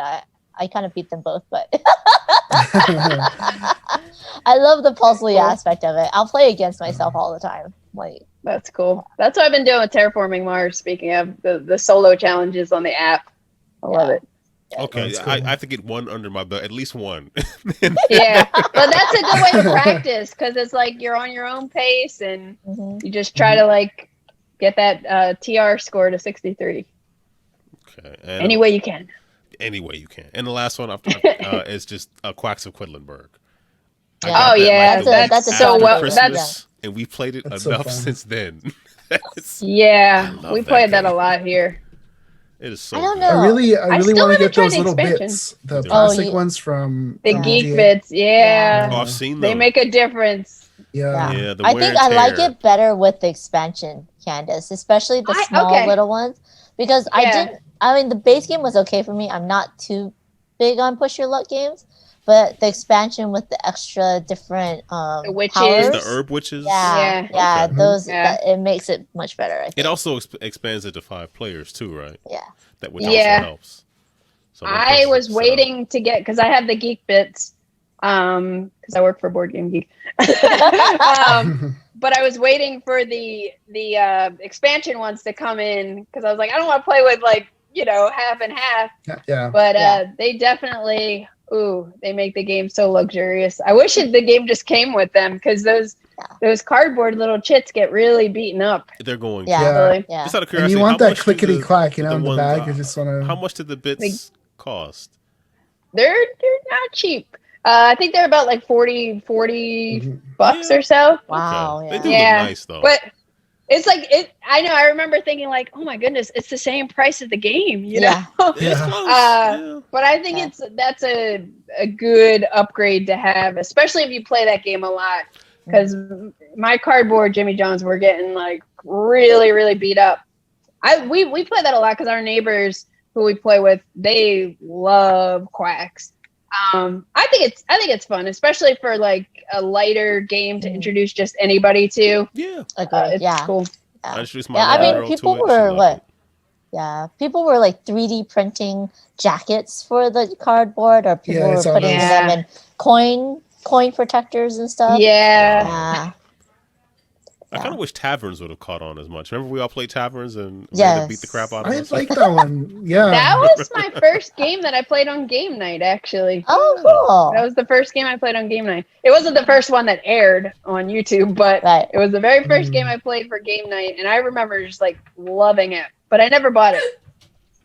Same here. It's on my wish list, but I want to get it. It's a really nice game. I think that might have been the first time I saw you was on that video, because I watched it to listen to Dave explain, and then I tried to play who is this whooping everybody? I did win that game, which was because I was so nervous going into that taping, because I was like, I knew Lincoln and Nikki like barely, but I didn't know what game. They don't like to tell you what game you're playing, because they want us all to like learn and ask questions as if we're learning for the first time. So I was just like, oh my goodness, like what if I do something dumb, And then I got there and that was the first thing we played, and I won. So I was like, okay, confidence. Nice. But of course, when they started airing the ones I was on, posting them, it was they were waiting until it was actually like available for people to buy on Amazon or something. So I was like, what? Why are they posting all these games that I'm losing? Where's the one I won? Right. But yeah, I remember like really, really liking that game. Well, imagine, I think about the pressure that Dave must be under to usually explain all of these things. It's like you have to know exactly. It's a lot. Yeah, it's a lot. Yeah. Anyway, I'm sorry. I took way too long, but that's it for me. John. Didn't John already go with his favorite old top games? 5? No. Top 5. His top. Oh, top 5. All right. Okay. Well, so these are games that I played this year, like physically, and most of them. They're not like the heavier things we're used to, and this is probably like in Amanda's list too. But me and Amanda play games together a lot, and we played in real life. In real life, we played games before the pandemic. Yeah. And at the beginning of last year, 2020, we were playing like she said, On Mars. We were hitting it hard, and it was our jam, and we were getting so into it, coming back to the table. And like you kind of said, it was one of those games that just kept me thinking right after. It's like, I want to come back. I want to try this. I even showed Amanda my little notes that I made last year. I made notes in my notebook, like, I'm going to try this, and this is what this happened in this game. And then the pandemic hit. So now we didn't play that game. We've been playing things we can play over Zoom or online through BGA. So my list is a compilation of things that I've been able to play here. The first one I have here is Abandon All Artichokes, which is a small deck building game by Emma Larkins, and they call it a deck shedding game because you want to get rid of those artichokes. And that's like a really fun way to introduce like deck building to people. It's like you bring along. It's a small little game that has these elements that are in the other deck building games, like getting rid of cards, buying cards, and all that stuff. And it's just such a fun concept in a small package, and I really like that game. That's one of the games I have in my quiver now, because when things open up, I'm gonna take it and show it to people that friends that I have that aren't too familiar with deck building games. Yeah, for sure. Well, I'm familiar with deck building games, but Yeah, not it's such a neat little game. Yeah, It's a Target. It's like That's mass awesome. market. Yeah. Yeah, it's by Emma Larkins from Game Right, and it's a lot of fun in I small love the package. art. The art is amazing. All Yes. those cute little vegetables. And I also have Sonora, which is a flick and write, which they call Pandasaurus Games calls like the first flick and write. So it's kind of like Crokinole, I guess, because it's a board with discs, but it's much smaller scale. And that's a really fun game to play because you're flicking all these little discs and you're pushing people out of the zones you want. Plus, it's also like a roll and write. Mm-hmm. And the art is gorgeous. The art, I forgot who did the art, and I didn't write it here, and I apologize for that to whoever did the art. But the art is really amazing. It has this really cool look of these, which reminds me of these vintage travel posters, like drawn like art, and it looks really amazing. That's a fun one. Have you played any of these? Anyone? no, I I want to haven't. play it, but I haven't played it though. Yeah. Yeah, those are, I mean, Sonora is really nice. It's a nice flick and write. I guess just like Amanda's jam is polyominoes, my jam, I guess, is roll and writes and flick and writes. I have Super Skill Pinball on here. Yeah. That's a good one. That's really Yeah. cool game, and I've been on the hunt for it because it went out of print really quick. And I've been playing the Carnival board, the pin, a bunch. And then recently, like about a week and a half ago, I finally got my hands on a copy of it. So I've been playing all the other boards nonstop, like twice a day, and they're so good because they did a really good job. Jeff Engelstein did a really amazing job capturing the pinball, like a pinball machine, and that fun of keeping the ball in play. So it's so, and everything about it is like, everything about it is so thematic and just makes sense. If you've ever played pinball, it's like the epitome of pinball. And I think there's an expansion coming soon with more tables. There is. I think it's like a standalone thing where it's 4 tables coming out, right? Yeah, something like that. Yep. And it's really so much fun, just like that whole thing of keeping the ball in play and then activating these mini games to score more points, multipliers, getting double balls, multi-balls, yes, multi-balls, so good. Yep, and that's a lot of fun. Really and the whole presentation is really fun because the boards themselves, they kind of allude to pinball machines that already exist, so they kind of like these little allusions to them, and the components are really nice because they have these tokens that look like half of a pinball ball, like the metal, nice chrome balls. Yes. And those look really awesome on the table. It's just such a delightful like presentation, such a delightful game. It's sitting right next to me because I want to play it right now. I want to like bust it out and play another like 30-minute session, and it's a lot of fun. And they're also different too. Like all the tables, it's like you have the common elements. So if you learn the Carnival one first. But then they're also different, like the disco one, and then you have the cyberpunk-ish kind of hacker. Yeah, I like that. I like them all. And then the fantasy one. Yeah, the fantasy one is like oh, man, they accomplished this nice little thing on this pinball, like kind of emulate like an RPG. You're building up your character, learning spells. Using those spells. This one. I haven't played. I only had the free print and play one, so I need to play the full thing. Yeah, well, they have 2 print and play, so you could print out the Carnival and you could print out Cyberhack. Okay. I think I do have that one. I haven't played it yet though. Because they are so different. Learning one does buy not it. translate. Just buy it. It's worth it. Yeah, it's on the list. The package is like it's really worth it. Yeah, and that's one of my top games for last year. Search for Planet X from Amanda played a few times. Yeah, and it's a really good deduction game with so many great aspects to it. It's probably my favorite deduction game. I don't know. I kind of like Cryptid a lot too, but for 2020, it was just a really great game that came out. Have you played that one, Candice? No, but my friend Hector was literally just talking about it today. How he played with some of our friends, and one of them, like they're all big Alchemist fans, and they were saying like this kind of like replaced that for them, and they wanted to play back-to-back games. And so I'm like, it's getting reprinted next month, right? I think in February. So I'm probably gonna pick that one up because I just keep hearing great things, and it sounds awesome. Ro just said he doesn't like deduction games, and yet the Search Planet X is one of his favorites of 2020. So that says something. Wow. Yeah. Yeah. The I only can thing see that like because it's such a great implementation of that mechanic. Yeah. Anybody Yeah. ever I played did like Treasure Cryptid, Island but- before? No. Which one? Treasure Island. That's the only thing I could think of. I that's want to think play like, that so. one. I want to try that I one. It think has like a so, and you're giant like finding compass. someone? Yeah. Maybe I think it was Blackbeard or whatever. Like he hid a treasure. You're trying to find it in 3 days before he goes away. And Oh, then that's you can, cool. Yes. as you I make think I some played that once. progress, you can do things like to make him give you more clues to sort of narrow down where it's going to be. We all lost. We had fun because everybody does get a compass, and you're drawing a thing, and then you're asking like, well, hey, is it here? And the person's like, no. And it's like, well, I think I played that one at Strategicon with AJ at some point. it was fun. You guys know AJ? Oh. I do not. No. I don't think so. No. I saw that Barnes and Nobles for like half off, and I was like, I'll come back. Of course, it wasn't there because Oh. I did that. That's the way it always works. It's never Yeah. there when you go back. It's Yeah. Well, apparently, Ro knows AJ. He says AJ is awesome. So oh wait, Yeah. AJ, he used to work at the Dragon and Dragon Meeple. and Meeple. Yeah. Oh. Yeah, you've probably seen him around I think I've met him. Yeah. Yeah. is that the place that unfortunately closed? I think you all. Yeah. Yeah. It was Was such a that because nice of COVID spot. or just?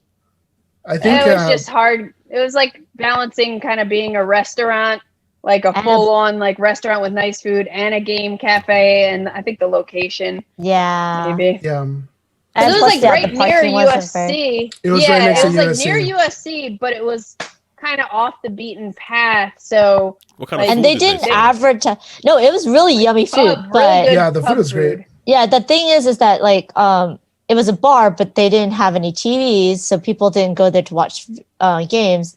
It didn't have great parking, and they didn't Mhm. really advertise on the campus, so Yeah.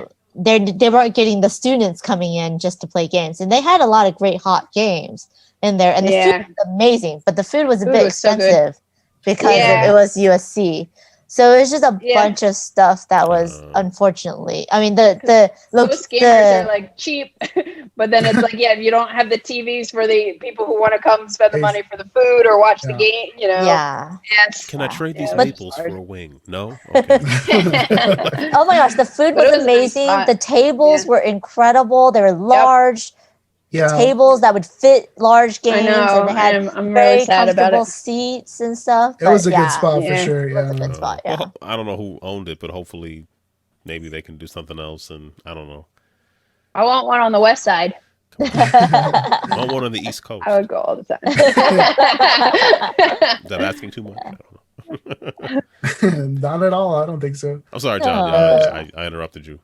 Oh, no worries. And then we were talking about this one earlier on Mars. We started off the year playing that one. Very crunchy game. For me, it took me a while to wrap my head around it. And just as we were, getting really into it, the pandemic hit, so we haven't gone back to play it. I think you and I, Amanda, we tried playing it on one of the online things. And there's just a lot of things to move around. So it's not that great for me an experience online. But Beautiful Vital game. Lacerda's On Mars, beautiful game. Stunning Yeah. presentation from Eagle Griffin Games, like all those Lacerda games. And that's one that I think stuck with me the whole year and just kind of reminded me of I'm missing out because of what's happening. And, I mean, in perspective, it's us not being able to play games this last year is the smallest thing. Yeah. It's inconsequential Right. because of all the other things happening, but it is, something that we do lament a little bit. But yeah, On Mars, just an amazing crunchy game with a pretty cool theme, lots of moving parts, and you've played it, Amanda. Yeah. Yeah, it's I great. played I it mean, too. but you played it too, Candice? Yeah, just once. Just once. I want to play it again. No. The thing is, I think it took all of us, me, John, and our group, like 5 times before we got all the rules right. I mean, every time we're like, It's like oh, someone came back and we're like, oh, the last time we played, we missed this rule. Yeah. Oh, the last time we played, this rule was also Yeah. incorrect. It wasn't until there's the a lot 5th there. time I think we got everything correct. But yeah. Well, I want to It's play so with good. you guys then. Yeah, I want to play with people who know it. Even though I'm sure you'll have to relearn it and go through the whole thing again. No pressure. That's how those Lacerda games are. Yeah. Learn it well. Yeah, for sure. I want to play that again once people are able to get together to play games because it's such a, great, like, table presence. It's like huge, got all these pieces, and it's just, I don't know. It was one of my favorite things from early 2021. Agreed, 100%. And I think that's all I put down. I thought we were doing top 5, so I just went for top 5. Oh. We're supposed to, but somebody put optional ones on. I know. I just did optional all the way to top 10 if you had 10. Or Well, I'm the type of student that if you tell me it's like optional, I'm not gonna do it. so you're the student where it's like the paper needs to be 4 pages, so you do literally exactly 4 pages. like 20-point That's all you font get. and No, but in actuality, this year it's been we really haven't played a whole lot of games because like me and Amanda can't get together. We used to get together like every other week to play games at the game house, and it's taken game time has taken a hit for me this last year, but it is what it is. I will segue us to, I guess, our biggest gaming related disappointment for 2021. And that would be mine, the lack of and the loss of game nights for me. I went from having like 2 game nights a week to, none. But like I said, it is what it is. And there are bigger things happening in 2020. So that's a very minimal complaint for me. Yeah. Same thing. Okay. Oh, sorry. Go ahead, Candice. Are we all going to say that? Go ahead. I'll go with that too. Go ahead, Candice. I went through Strategicon withdrawal, and like it was, it definitely is so small in the grand scheme of things. But it was also like my first year working for BGG. I was supposed to be going to Gen Con and Origins for the first time, and I was like really looking forward to like going and like hosting demos there, and then it all ended up being online, but still connected with amazing new people, and I'm just really looking forward to when we can, the after times when we can get together. But I craved those weekends of just playing board games nonstop. I literally started one right before COVID hit. Oh, not me, man. but somebody else started one. It was going really well, and then it was like, come on. Yeah. For sure. Because like when COVID hit, 2 games of Clank Legacy just like went into purgatory, and I was like, I really wanted to work. And I was doing so well. One of them, I was getting so many pandas everywhere. It was going so well. So many pandas. It was so well. I was like, yes. But no, But I think my biggest disappointment was losing to Victor on my birthday twice, playing Takenoko. So me being a panda lover, playing my favorite game on my birthday and losing twice, it probably hurt. I still haven't played Takenoko, so... Wait a minute. When you taught me how to play, Amanda, did I win? No. You did win. She's a good teacher. I had to bring it up, right? But not on her birthday, Aaron. No, it wasn't her birthday. And she was giving me tips the whole time. It's not like I won on my own. She won through your exactly. eyes. Without her, I would never have won. And Amanda, that was it was for charity, so it's not too bad. You did raise some money for the kids. That's true. I did raise money for Children's Hospital of LA, so that's good. Cool. But I was just like, man. Wait, were you wearing the panda onesie? Maybe I was wearing wait, was I? I might not have had my panda onesie. Okay. It's not gonna work. Yeah. It's not gonna work. Panda powers. You need the panda powers. Exactly. I did end up. Not to rub it in, but I did end up. We played with our neighbors, and they've been like our micro bubble. So we did end up finishing Clank Legacy this year. And that was like kind of our thing that got us through quarantining, because we quarantined with them kind of, and we did it. We did it. Nice. But I did start King's Dilemma with a group, and that kind of got cut. So I feel you. Yeah, I had a Charterstone game, like my second game of Charterstone, this time with 6 full players. And we stopped at the 5th one because of the pandemic. We can play online. We can play online, but some of those people moved away, so we're like kind of Oh, yeah. They could also play online. I see your point. They could also play online, but it's like I have the. They moved away from the internet. Oh, you have the actual game. I only have the digital version, so. Oh, I have the digital version. Let's play. I'm not. Well, good. there you go. I'm Amanda, not good at it though. You needed an extra player. Yeah, I need. Yeah, John, if you know what to do, that helps because I know what to do, but I don't plan very well. So I'll be planning to do a move, and then I realize that somebody else. I forgot what it is, but like you give up the certain types of points to get more points at the end, and then I inevitably lose and cry myself to sleep at night. But yeah. It's okay. I actually wrote down an actual game for disappointment, but I feel bad saying it because no one else did. So No, go ahead. Go ahead. and the thing is, not a bad game. It's a game called Unicorn Fever, and it's a really pretty game. I love the way it looks. You're disappointed? Unicorn Fever. I'll explain why. It looks so great. The components are so great. The board is great. And I sat down and I played it with the girls, and I'm like, this isn't really a kid's game. Like, this is really just horse racing with unicorns. Do you have the deluxe version?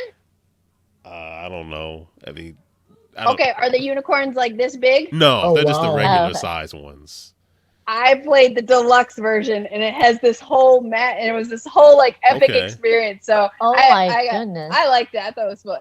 It's not that it's a bad game. It's just my visually, because my youngest was so excited. She's, oh, unicorns. I'm like, oh, they're racing, but I'm like, we're just placing bets on them. I'm like, this isn't.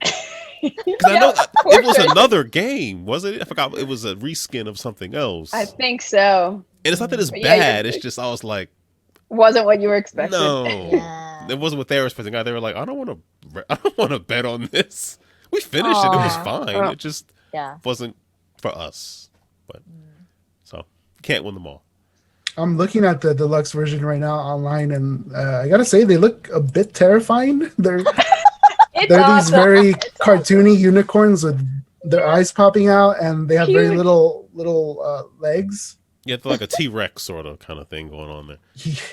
I mean, it's sound mechanically. It's just when it comes down to it, you are betting on unicorns racing. It's a betting game disguised as a. It really is. I just kept wondering, like, why give it the unicorn skin if it's not really? People are into unicorns. They are. True. They are. People are into unicorns. They're hot now. What's that card Unicorn game pandas. What's the card game with the unicorns? Exploding unicorns or something like that. We just played it too. Oh yeah. From the oatmeal, right? Yeah. I know that's another one of my youngest, her favorite games, and I finally won because she always beats the crap out of me in that game.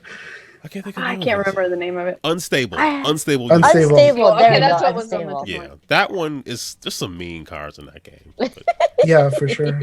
But I won the most boring way, which made it even worse. Oh. So I just kept putting out unicorn by unicorn until I had 7. I was like, I won. It was so anticlimactic. She was like, really? So wait, did we do your top 5? Though. No, I'm going to run through mine real fast. And then I was like, I'll let you all get out of here. So these are no particular order, but I wish I could show them, but I feel like because I have the background on, it's not going to show. But it's probably not. It's not going to show. Oh. Maybe this one. There it is. Camp Pine Top? Camp Pine Top from Talon Strike. The theme is like you're trying to earn badges, and it's. I saw a demo of this. Yeah. I'm trying to think, what is the mechanic? It's like, I guess it's path building. So the cards basically to earn like a badge that you want to buy, you have to cross over it. Not the card you leave, but the card you're going into. The card on the top, bottom, left, or right. You cross over it, you can buy it, and you're trying to earn. You're basically trying to get the highest badge first. It's like sort of a race to get there. And as you unlock other badges, it gives you abilities like you can move further, you can use less cards, and it's sort of a set collection thing too. Where you're trying to get cards together to purchase the badges. Very fun game. Such a cool theme too. It is, and the components are really, really nice. And you have the little scout sort of shaped meeples and stuff, like holding like a walking stick. It's pretty neat. It's all animals and stuff, and you're trying to earn what is it? That's really cool. I think the Badger badge, because Badger, I don't know. 7 Bridges from. Oh, sorry, I can't find. Yeah, I said that was designed by Stephen B. Davies. Talent Strike. And next game is Seven Bridges, which is a roll and write from Puzzling Pixel Games, and I believe the designer was Roland Holiday or Ronald Holiday, Ron Halliday. Excuse me. So I think the premise of this it's not one is, Ronald McDonald. I wish it was. It's still not really sure. I wish it was. So the premise of this one is, I guess it's based on like a mathematical riddle about Königsberg, whether or not you can cross over all the bridges in Königsberg without backtracking.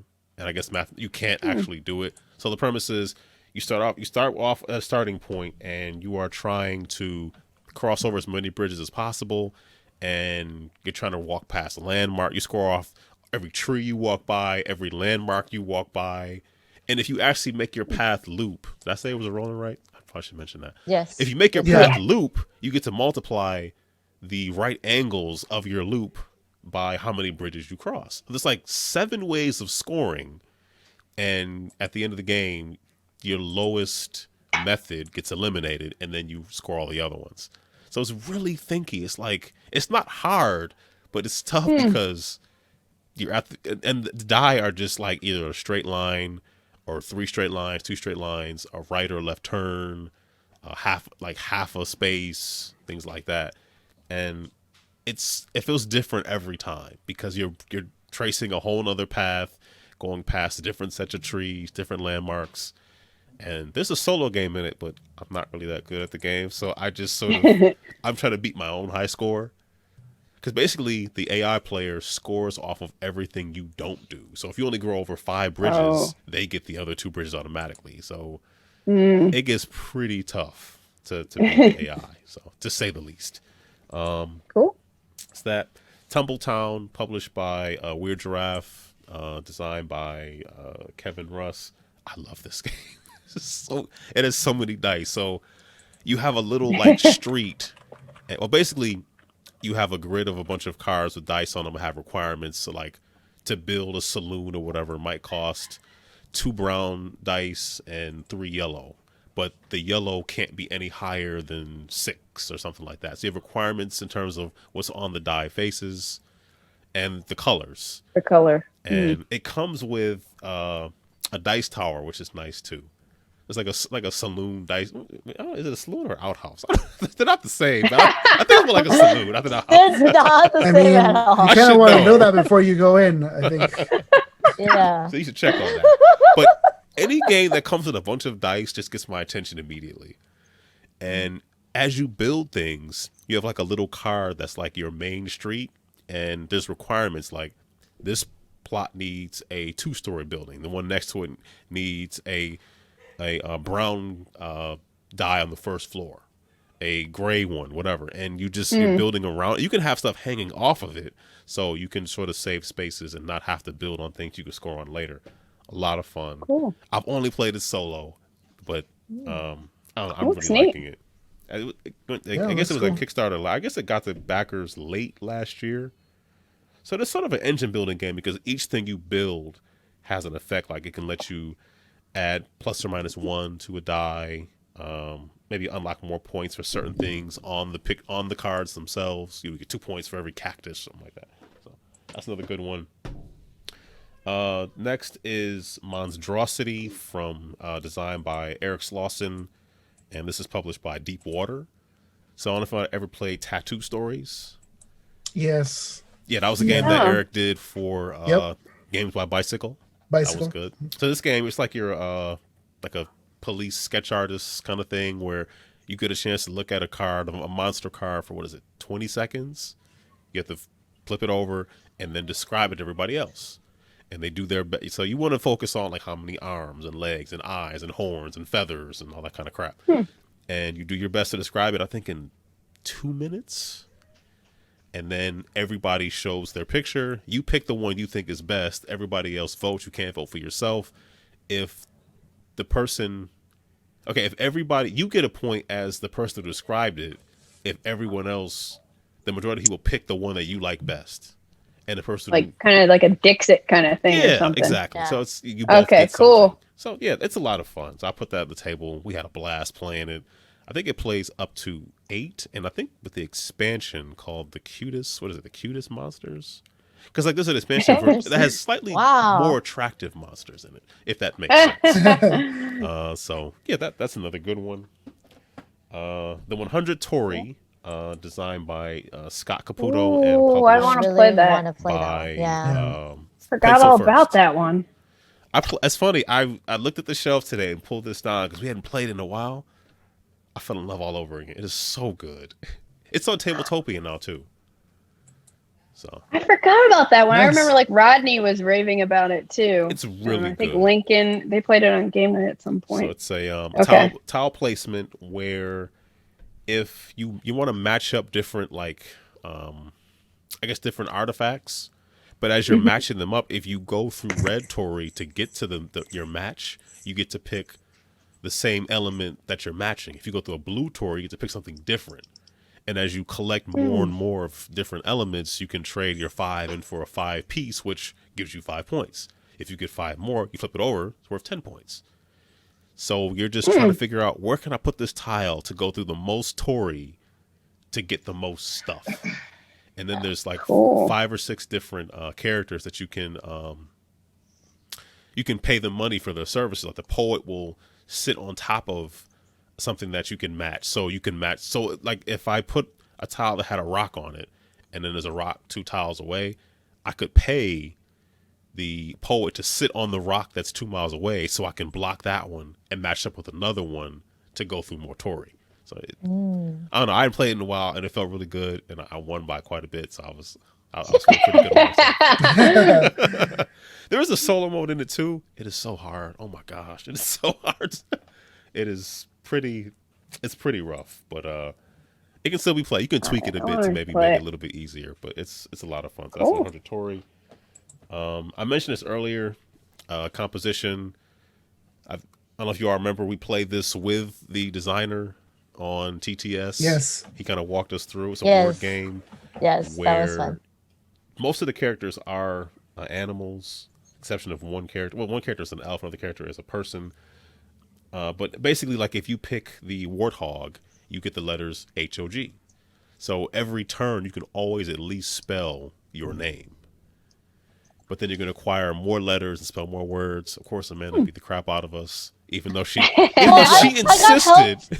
I got help from the designer. We all did. For real, we all did. What made it so egregious, if I could use that word? I've exaggerated. I don't like spelling games. I know Ruel really likes spelling games, and I love a good think word game. John's okay with it. I likes it too, but I don't like spelling games like that, like Scrabble and stuff like that. But it was pretty good because like the way you get cards is almost like a deck builder in a way, and then you can use cards. There's wilds and stuff like that, and then there's special abilities. It's a fun game for someone who doesn't like that type of game. So if Ruel likes it, we should all play on TTS at some point because it's very fun. Yeah, okay. Oh, I didn't mention Matt Hawker is the designer. It's cool games. Yeah, so, very fun. I like. He helped me a lot.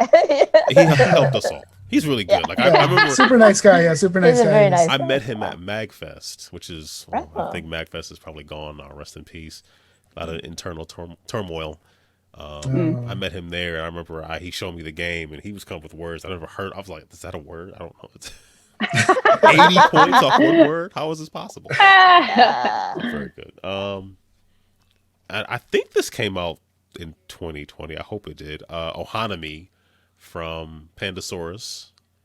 Okay. Or Ohana, I'm not sure how to pronounce it, but Steven Bendorf. I feel like, was he one of the people who also designed The Mind? I think he Stefan Bendorf. Let's see. Yeah, the game. Well, the game. Did the game? The guy who designed the game, which is the worst like the Mind game ever. I like the game. Why did they call it the game? It's so hard to find. Yeah. I did find it, but I was like, why did they do this? But Ohanami is really good. So basically, it's my stack of games fell over. So basically, you get 10 cards in every round, and the first round, you can create 3 columns of cards, and your columns you can only place cards lower than the least or more than the most. So you have to be careful about what you do because you could lock yourself into a place where you can't really place anything. So the first round, you score the blue cards for 3 points. The second round, you score green for 4 points and blue again and more blues for 3 points.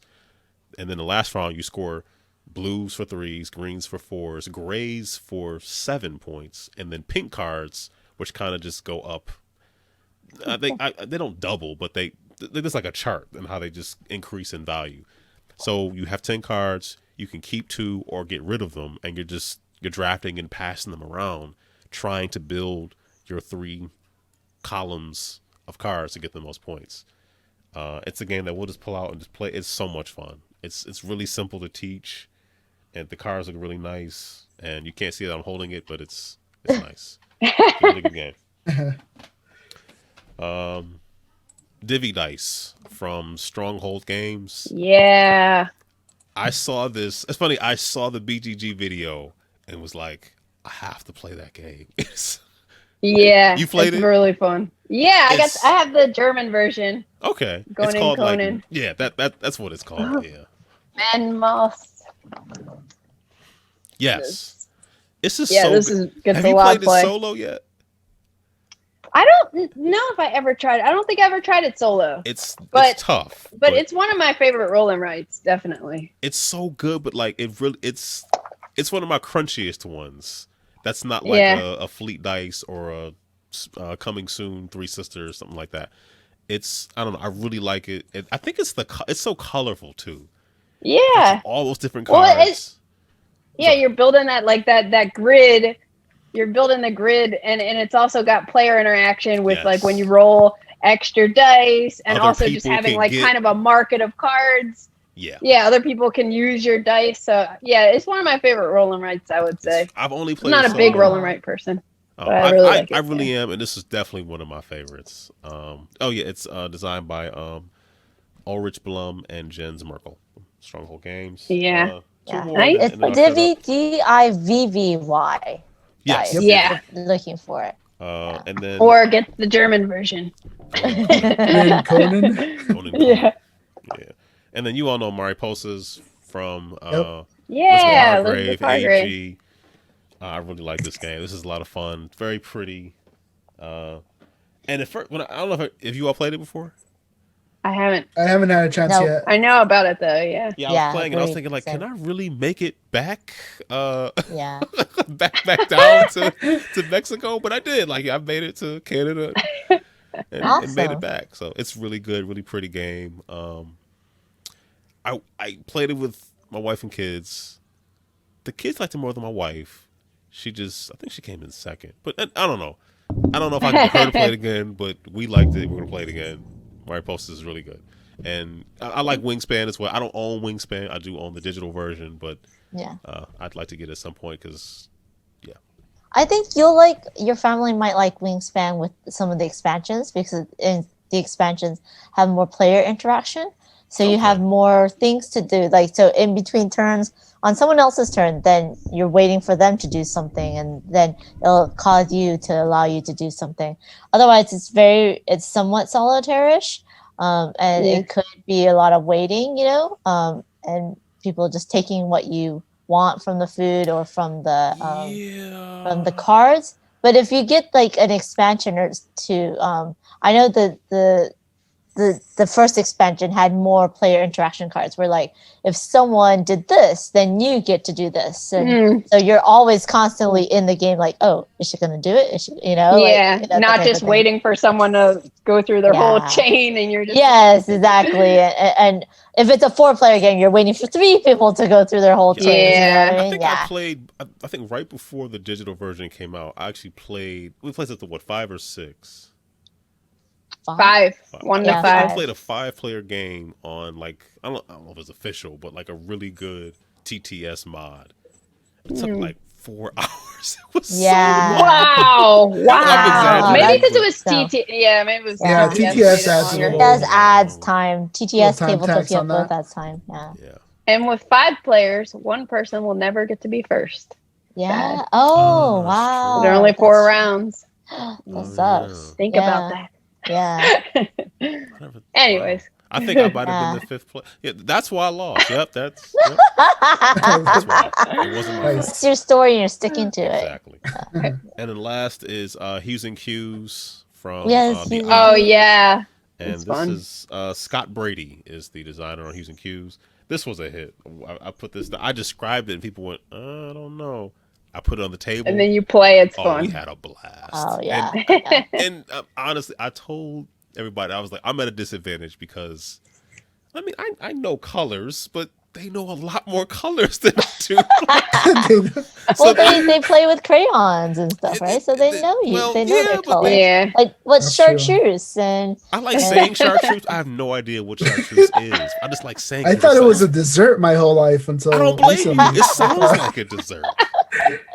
Give me a slice of chartreuse while you're up. You know what I'm saying? It's like, thank you. or mauve. What's mauve? Is it more like Mauve. a purplish? Yeah, it's like a purple Okay, see? pink. Chartreuse is like Nice. a green I don't know. yellow. Is you it? know? Oh, Yeah. Chartreuse is a green yellow. I'm thinking I suede thought for so. like a light tan for all Light tan, every yeah, color yeah. you just said. I'm picturing a light tan. Like You a know nice what? taupe. Yes, I know why. Yes. But yeah, But Hughes yeah, and Q's was I really like good. it too. It was fun. I think I had the highest, even though I lost horribly. I scored 7 points on one turn because Wow. I got 7 people's, pegs in the area because there's a total of Wow. 8 or That's 9. impressive. So I still lost, Yeah, but I think it's but 9. Yeah. I felt good, and that is it for me. And I guess we'll go on to the last category. I did most unique game of 2020. Oh, I didn't know. Oh, did I just Should add we that have one to been my own? looking? Maybe I we didn't can say our specify. own. I think I might have just said, "Hey, I thought we were all just making thought- up our own categories. we were." I'm sorry. So I the thought one we I were did going to was just most collectively unique. make one category. So Oh. I wish I had. Oh, I can get it. Hold on 1 second. Oh, he disappeared. Oh, look at that. There he goes. Yeah. You know what's weirding me out is in his picture of the games in the back, like Potion Explosion's like really thin. Okay, so this long. game is called. Oh, of course, you're still gonna see it. It's called Aroma. I previewed it. It went on Kickstarter. I think in like early December. It was only up for like 2 weeks. It got funded. This game comes with 20 scent vials, and there's 4 different games you can play that are all based on What? Oh, smelling, no. recognizing, or guessing Wow. 20 Wow. different scents, Wow. like aromas. What kind of Interesting. aromas are in there? Bad smells? Or... Yeah. Good stuff. I So, mean, we're thinking talking- of John, because John has migraines, I don't think that because some smells are triggers for migraines and It's stuff. funny. So Somebody on Yeah. Facebook commented about that, like asking about what the quality of essential oils were. I don't know any of that Yeah. stuff. I just previewed it. I Oh, mean, no. we didn't put it on our skin or anything, but we're talking like But tea even tree just oil, smelling it. marjoram, rosemary, eucalyptus, peppermint, lime, Okay. lemon, Essential orange. oils. Yeah. yeah, it's basically Grapefruit. essential. But then you have to think, okay, well, how long will this game last? Because within a That's- year, will you not be able to smell them anymore? Like, I don't- That's a fair question. I thought it was. Right? I mean, I that think is unique, though. I think Definitely. Is- honestly, I think like the designer got in contact with someone. What's the guy's name? Odd Hack Welder. So he did the art in the game. I think he got in contact with someone who had maybe a surplus of vials of essential oils, and they said, "Hey, make a game using this stuff."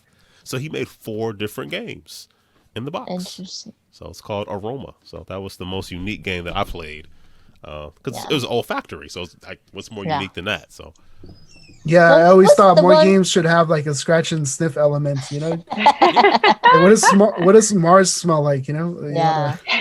dust. What's the game where you're Not Dungeon blindfolded? Pets, though. Not Dungeon Pets. for You said when sure. you are blindfolded?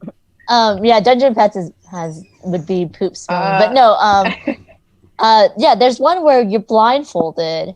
Everyone's blindfolded except for one person, the vampire. And Oh, I it's such had a fun game. What is that one called?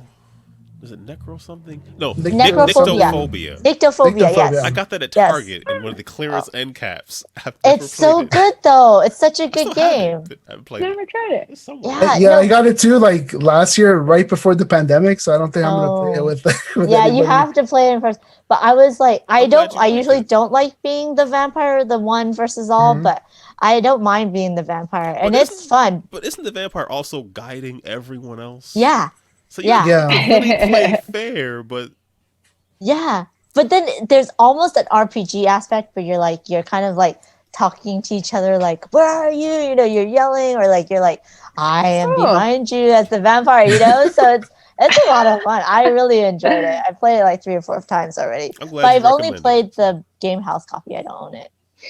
Okay. I was looking at the Aroma page on BGG and look at the hot review, and it's Aaron. Aaron's the hot review right now. Nice. Nice. It got to be somebody. So hey, you know. Who wants to? I'm sorry. Who wants to go with their category next? Well, I'll go next because I did not pick a category. I thought we were gonna choose that together. Oh, My bad. I didn't explain it well, so that's on me. So that. So what? Wait. Wait, so you're gonna go? Are you? No, so I don't. That's my Oh, whole so thing. you're I don't skipping? have Okay. one. I see. We were all waiting like. No. I put 2. My first one was my biggest gaming obsession of 2020. Mhm. And there's, this changes every week, but I went pretty deep with TI4. Nice. Like Yes. a couple months before I even got it, I was just like watching videos and reading and learning. And then I got it, and then the hype just kept continuing. And I finally played it on the first of the year, and that was amazing. That's exciting. That's nice.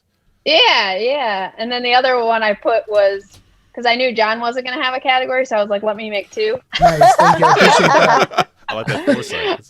Yeah. The other one was just, because I wasn't 100% sure on this part either, but the game that I'm most amped to play that I picked up in 2020, but I haven't played yet, but I'm excited to play it. And that is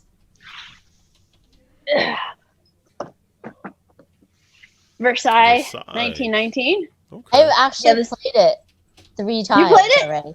It's on Vassal. It's on Vassal. Are you the one who posted It's that on on my what? little? Yeah, I wrote it on your little cheat sheet just in case you didn't get to it. But it's on a system called Vassal, and Vassal Use Vassal, it's kind of like a mix between BGA and Tabletopia in that it'll lock more of a things war in for game you. kind of thing. Yeah, Oh, but okay. it doesn't enforce any rules. It Right. doesn't enforce any rules, but you can move things around and it'll lock things into place. Or it's easier to play, but it doesn't enforce any rules. And I've played it So like you 3 played times. it 3 times? The last What do you 3 think? Sundays, I played it with the group that heavy group that I told you about. Yeah. So if you want to play in this group, and you're free Sunday morning, I will. not this Sunday, but but okay. a Sunday morning, Is I'll that when you? invite you. Okay. Yeah, that'd be and cool. you guys can play. I just have to tell you that last week I almost rage quit the game Oh no! because it's a negotiation game. Okay, and the first Yeah. 2 times we were just learning, so we were being nice to each other. Little backstabbery. Because nothing's set unless you're changing cubes. Like if you say I will give you so many cubes to do something, then it's set in stone because you have Binding, to do yeah. it. It's binding, but no other negotiations were binding. So me and this other person were like, okay, we have a non-binding truce, right? Because all the cards were coming up That's the best kind that of we were truce. allies, right? in the Versailles conference, and then just at the very end of the game, Backstab. yes, I was like, wait, there's no reason for you to do this. It has no bearing on Sounds you like at all. diplomacy. It does not help you get any points at all. What the hell are you doing? He's like, oh no, I'm just gonna do this, and he had so much fun. I was cussing. I was like furious because I could not wrap my head around the only reason why he would do this is to backstab me and take a rise out of me. And I was like, ah. It And I was clearly like, just Yeah, it did. It did. I was like, let's just end the game. And then I was like, I calmed down. I was like, it's fine. It's fine, everyone. I'm fine. And we played. It was supposed to end like that round. But I'm like, okay, we'll fine. And we ended it like 2 rounds later. But yeah, I was just like, there was no reason for you to do this, sir. Ouch. You got no points out of this. Why? Keep it spicy. But it was memorable, right? It was memorable, but I was like, I'm done. I'm done with this game unless it's like, more nice people. Which is why, TI4 is also one of those games that's a negotiation game that either you go in knowing people's going to backstab you and nothing's set in stone, binding, or you play with really nice people. No, I mean, I play with nice people and I get backstabbed anyways. I don't know. It's something about me, I guess. Something right? Like, I didn't think Versailles was like that. Like, I knew there was negotiation, but that backstab depends on the group, I guess. Yeah, it hurt so bad. And it was like it was the second game I played with this guy, so I didn't know anything about him. But yeah, so you can play with that group, and they would love to play Versailles 1919 with you. Everyone knows how to play. Awesome. Yeah, and my friend Jackie like kind of mini backstabbed me after my blowout, and I was like, it's fine. I'm over it. Yeah, it was just a flesh wound. It was just a tiny little dagger compared to the big old machete sticking out. She stuck it, but she didn't twist. She just stuck it. Yeah, I was over it. I was so over it.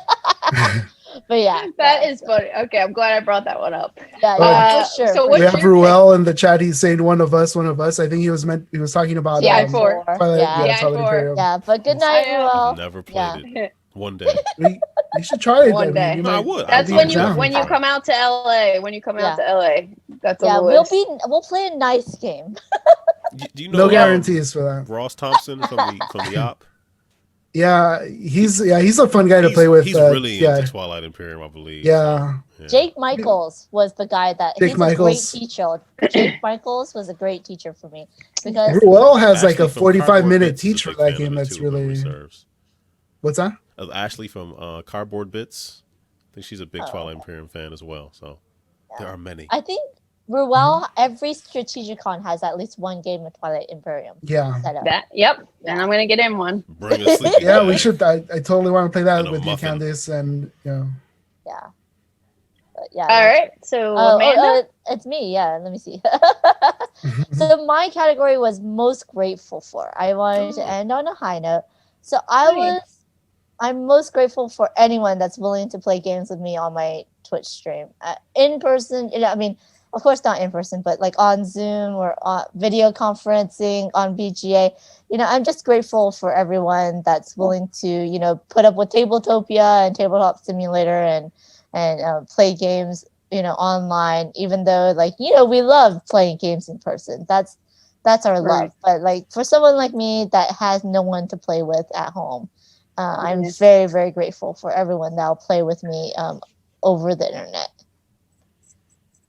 Cool. Yeah. So that was my thing. Yeah. I would not want to follow that, but if anybody has to. Clearly, I cannot follow that. So Aaron, what was yours? Oh, mine was most unique. That was Aroma. Yeah. Well, then we just ended it. Yeah, we just ended it on a high note, right? We did. Yeah. Absolutely. Yeah. And you're right about that. My earphones are dying, so it's a good time to wrap it up. Nice. Okay, if start off with you, Candice. You want to give any shout outs, any plugs, anything, Yep. You can follow me on Twitter at CandyDrum, CANDIDRUM, like drums. Nice. And catch my BGG news articles usually go up on Fridays, but be on the lookout. Check the BGG news. One day I'll have a board game out and a show. Yay! Stage. All in progress. Yep. Stage left. Thank you for having me. It's been awesome talking to you, everybody. It has definitely been a pleasure having you on. Thank you for saying yes. Thank all of you. Amanda, anything you want to plug? Everybody's stuff be in the show notes, but anything you want to just. So you can follow me on Twitter and Twitch at PandaAngel, PANDA, the number 8 GEL. I will post my Twitch schedule. I'm all over the place. I'm guaranteed to be there on Thursday at 1 p.m. Pacific. I had to think about it because I always think it based on John's stream because he's also on Thursday, but at 11 a.m. Pacific. But yeah, and then you'll always find me. You can find me on a couple of John's streams. But yeah, if you just follow me on Twitter, I always post it. And yeah, just be kind to everyone. I hope everyone's kind to everyone, and think of others. Wear your mask, even if you have the vaccine, which you're lucky if you do. But yeah, wear your mask. Be kind to everyone. Thank you so much for having me. This has been so much fun. I'm so glad I got to know everyone a little bit better with all these lists. Likewise. I learned that I have a lot to learn.